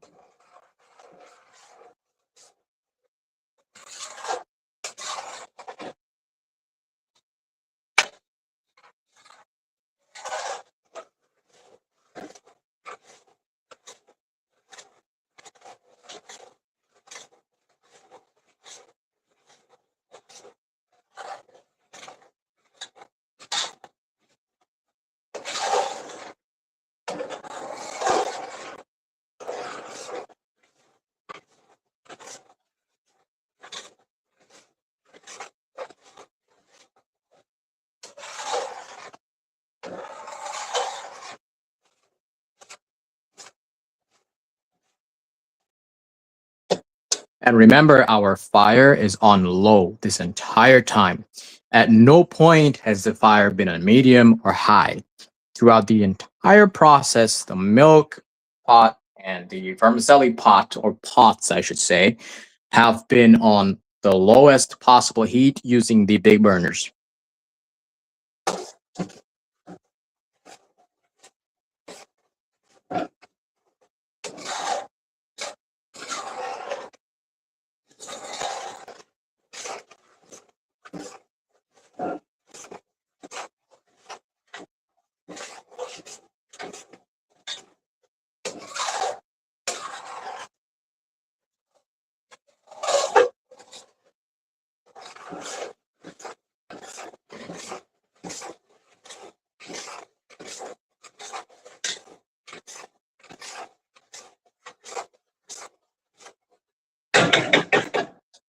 Let that evaporate a little bit right there. And yeah.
Hey, what's up, Nitro? Skirms are gonna be probably around 9:30 p.m. Eastern time. All right.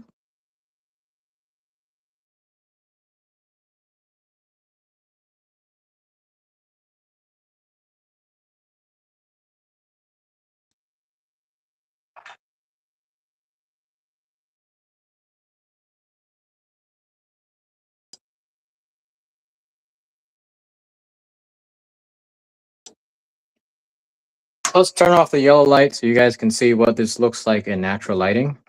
It's not yellow, it's white. Comes out white because of milk.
All right, let's get stirring this. You can't leave this on the fire too long. See, it's already started to become really thick.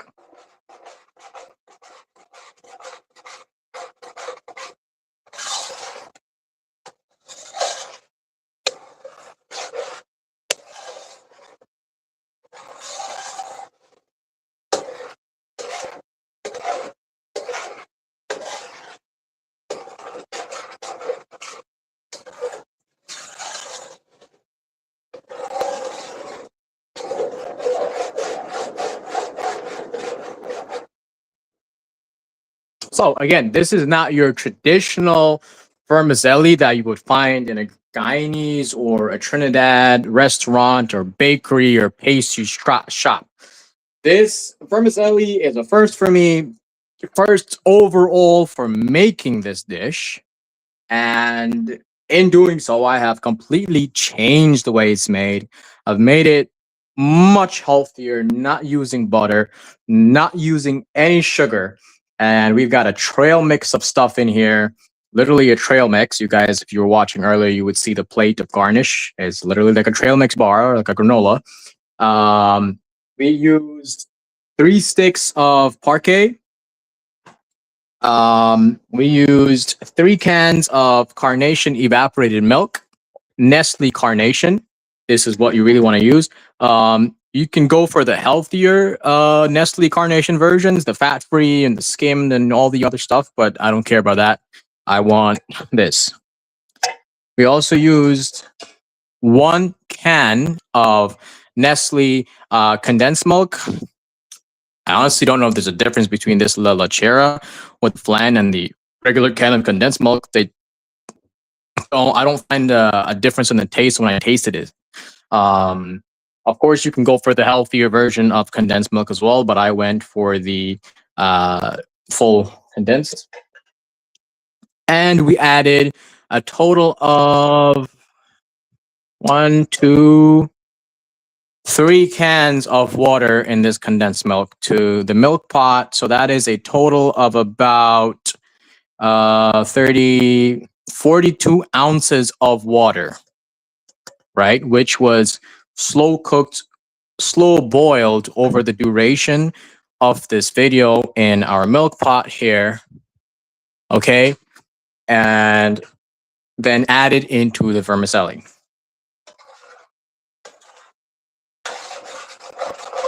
So I'm gonna go ahead and turn the fire off because this is finished. By all means, this is complete.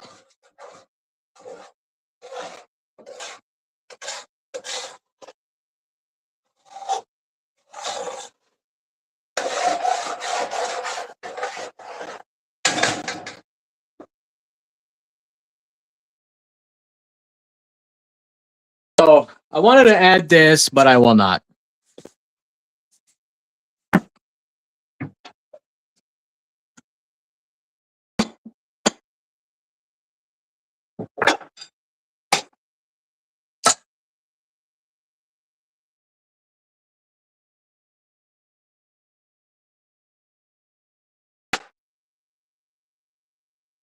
Now on to the final step.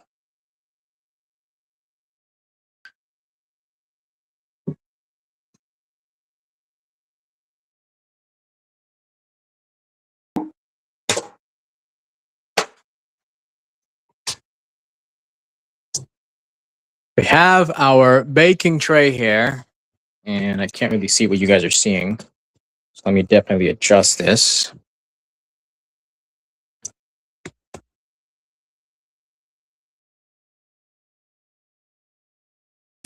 All right. There we go. Oh, that seems like it wants to fall over.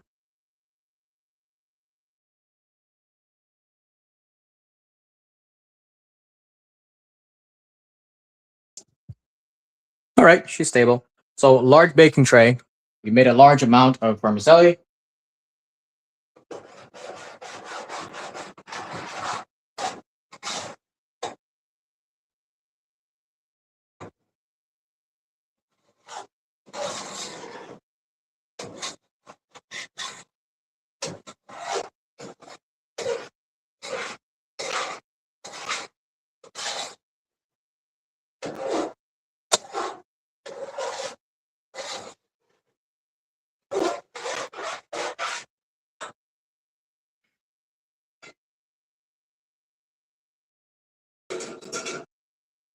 Now here things get a little tricky.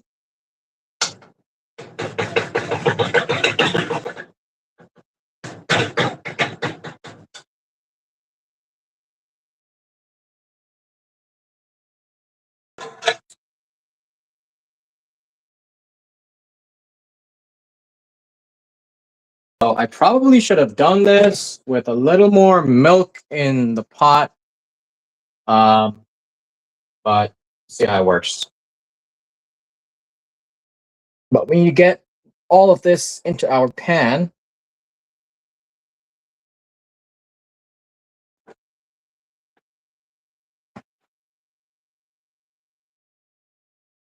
and a third hand would be really helpful here. uh,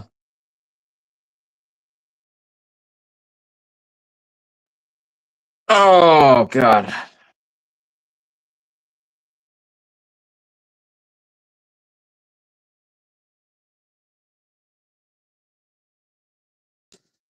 All right, we need to get the rest of this out.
Okay, we have vermicelli cake, and we just need to get this nice and sorted out. I will eat that off the spoon in a bit. Don't waste any of it. We worked hard to make this. Grab our trusty chopsticks right there. Help us spread this out in the pan.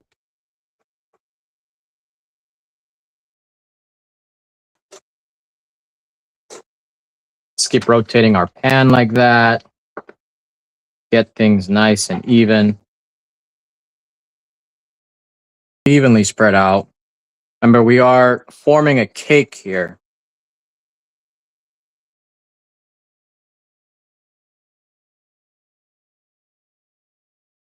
Come to think of it, adding a little bit more milk on the top would be nice. Um, I don't have more evaporated milk. I don't think so.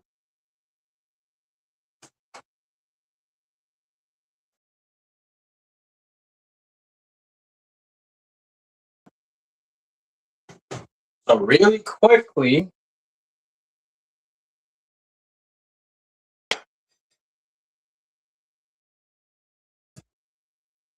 I grab hot water.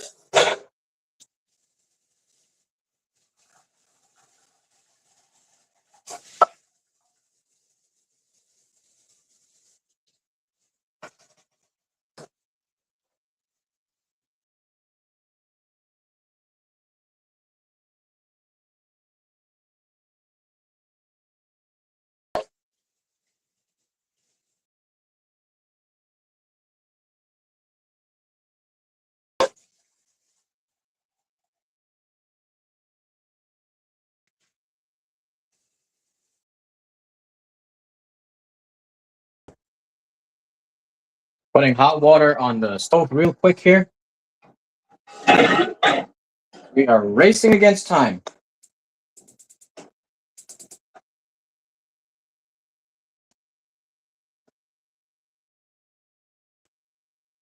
I grab condensed milk.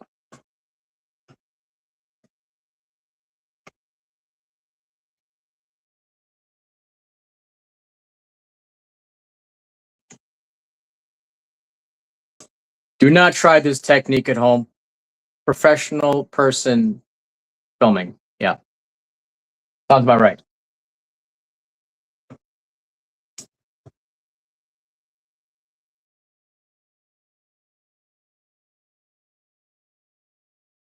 Taste test.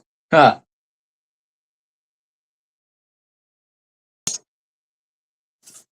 All right. And grab a spoon.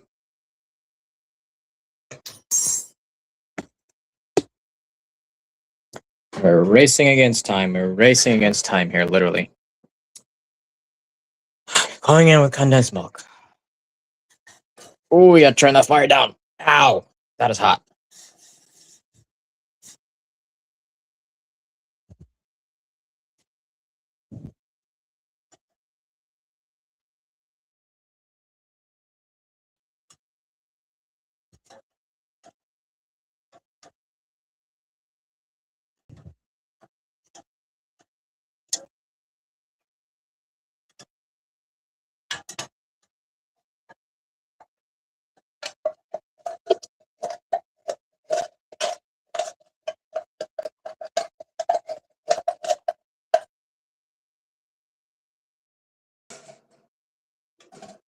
And we have just made evaporated milk with the perfect condensation and texture for what we need to use it for.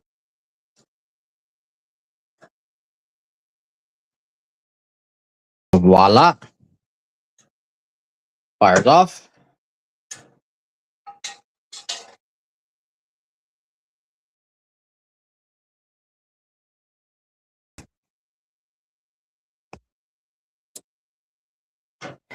And I'm going to go ahead and go like this.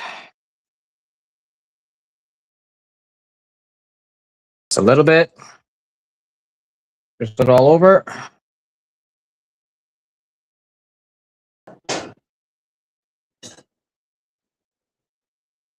We're going to go in with our little friend, the spatula.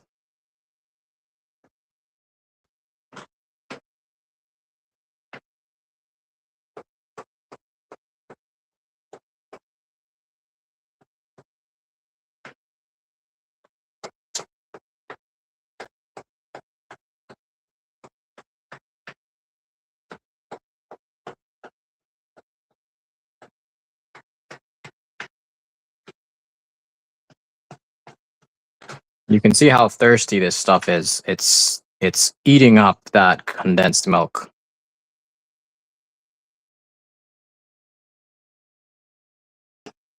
And that condensed milk layer is now helping us smoothen out our cake. This is literally a cake. Vermicelli cake.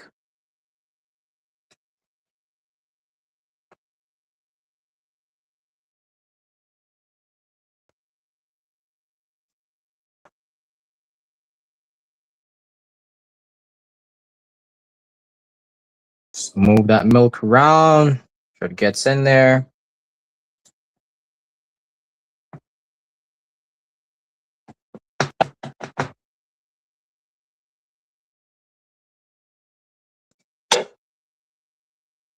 Grab this spoon and come back and give it another go around. I want this nice and smooth.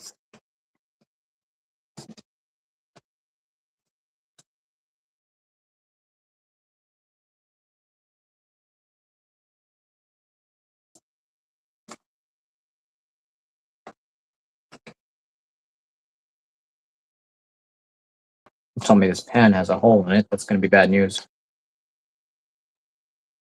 course, it has a hole. All right, I'll figure that out in a second.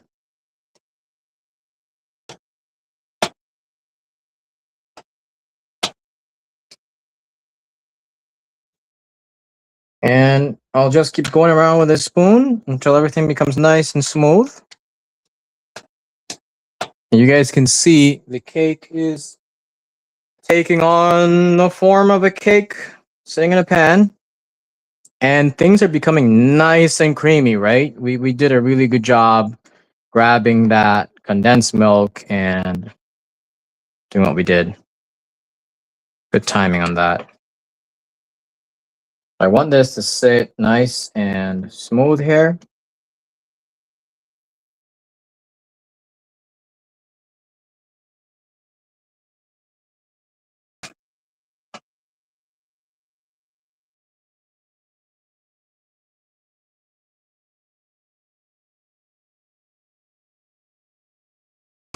Yeah. So I'm just gliding the back of the spoon over and over. And essentially, we are forcing that top layer of milk into the vermicelli. And we are smoothing everything out. Same time, just let the weight of the spoon, and this is a very thin spoon. I can literally bend this with my two fingers right now. A little bit added weight from the vermicelli on top. And yeah. There you go. Perfect.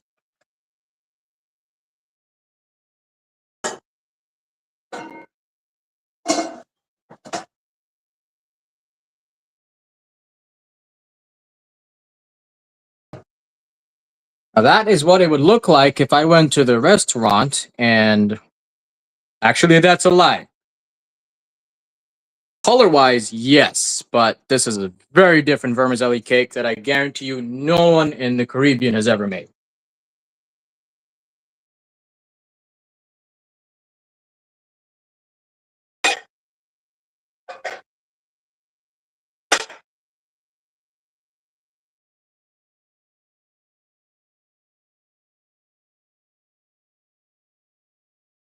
Now, you know that our pan has some sort of a tiny hole at the bottom.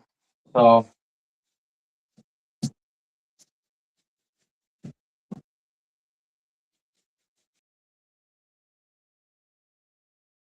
I'm going to go ahead and line our cutting board with paper towels.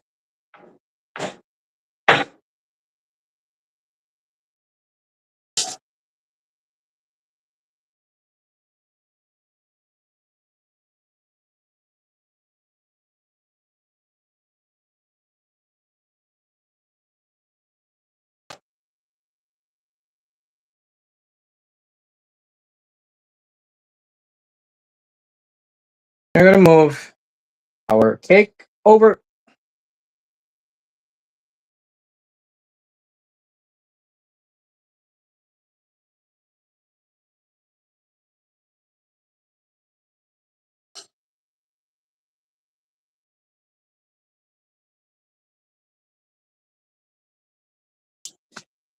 And there we have it. Cake is complete. So, whilst I clean up the kitchen, which I have been actively doing, so I don't actually have a lot of cleaning to do, this is going to sit here for about 20 minutes, cool off, and then I will place it in the fridge, and I'll eat it later tonight for dessert because that's what this is. It's a dessert, right? There you go. Vermicelli cake with boy, I gotta remember what we put in there. Walnuts, different types of raisins, sunflower seeds, cashew nuts, hazelnuts, dates, almonds. Yeah. I'm kind of tempted to put Nutella to garnish, but I'll do that another time. I think this is fine. The Nutella would definitely make it into a very unhealthy version. So definitely, I'll do that in a smaller batch, maybe like half this tray, and yeah, maybe next week or something. But yep, that's it. There you go. Cake's done. It won't look any different than this. This is caramelizing right now, or whatever the word is for that. But that milk is setting. Yep, there's the word. The milk is setting that we poured on top into the vermicelli. And as you can see, as we're literally talking, the toasted bits of the vermicelli are starting to show up, even bits of nuts and other pieces of garnish. There's a raisin over there. Nuts are all about poking out. Um, as I am explaining this and I'm looking at it, my brain is literally going, "Oh, you can add this and you can add that." So we'll definitely be doing another edition of vermicelli, which will include chocolate. Might even include homemade chocolate. So that might be another video and another stream entirely to show you guys how to make chocolate at home if I can find the raw ingredients that I need. Um, yeah, when this comes out of the fridge, it will look exactly like this, and the texture, as it looks, will be kind of like flan, but think of a much denser, thicker flan. Um, I don't know. There's got to be some other cold dessert that you guys might be familiar with that I can reference here. Not cheesecake. Definitely not American cheesecake. It's the American version of cheesecake. I am sorry, America, but it is complete fucking garbage. British cheesecake, the best, hands down. Sorry, that's the truth. Cheesecake Factory, you're bullshit. Thumbs down. So I'll probably have to do a video showing you guys how to make a real cheesecake the British way. Um, yeah, the British cheesecake, which you guys in America have no idea what that is, because you guys think the cheesecake that is sold everywhere here is cheesecake, which is I don't think a dog would eat it. They wouldn't have tried giving my dog that cheesecake. He turned it down. Um, not cheesecake, so I can't compare it to that texture for you guys. Its texture would be very similar to British cheesecake, which is real cheesecake. So think of like flan and European style cheesecake. I don't know any other cold desserts I can think of here. Hmm. Not pie. Pie is completely different, and the texture is kind of like Jello. So like if you cut a portion out like a square portion, like you would like like any cake portion size, um, be like a little shaky. That's why I said also like flan. So it has that kind of like a shaky, jelly, texture to it. I mean, of course, I will post a video of it when it's cold in the fridge when I take out and I cut a slice and make you guys more hungry, right? But yeah, that's it. This is done. Let this cool off whilst I clean up, and then it goes in the fridge. All right. Thank you guys for watching. Those of you asking about Skirmish, refer to World of Tanks. That will be around 9:30 p.m. Eastern time. All right. Because I've got other things to do. I got to take a shower, things like that. Yep. So see you guys. Thank you for watching. And you guys can enjoy the view of the cake until I get to my stream computer and end the stream. Ciao.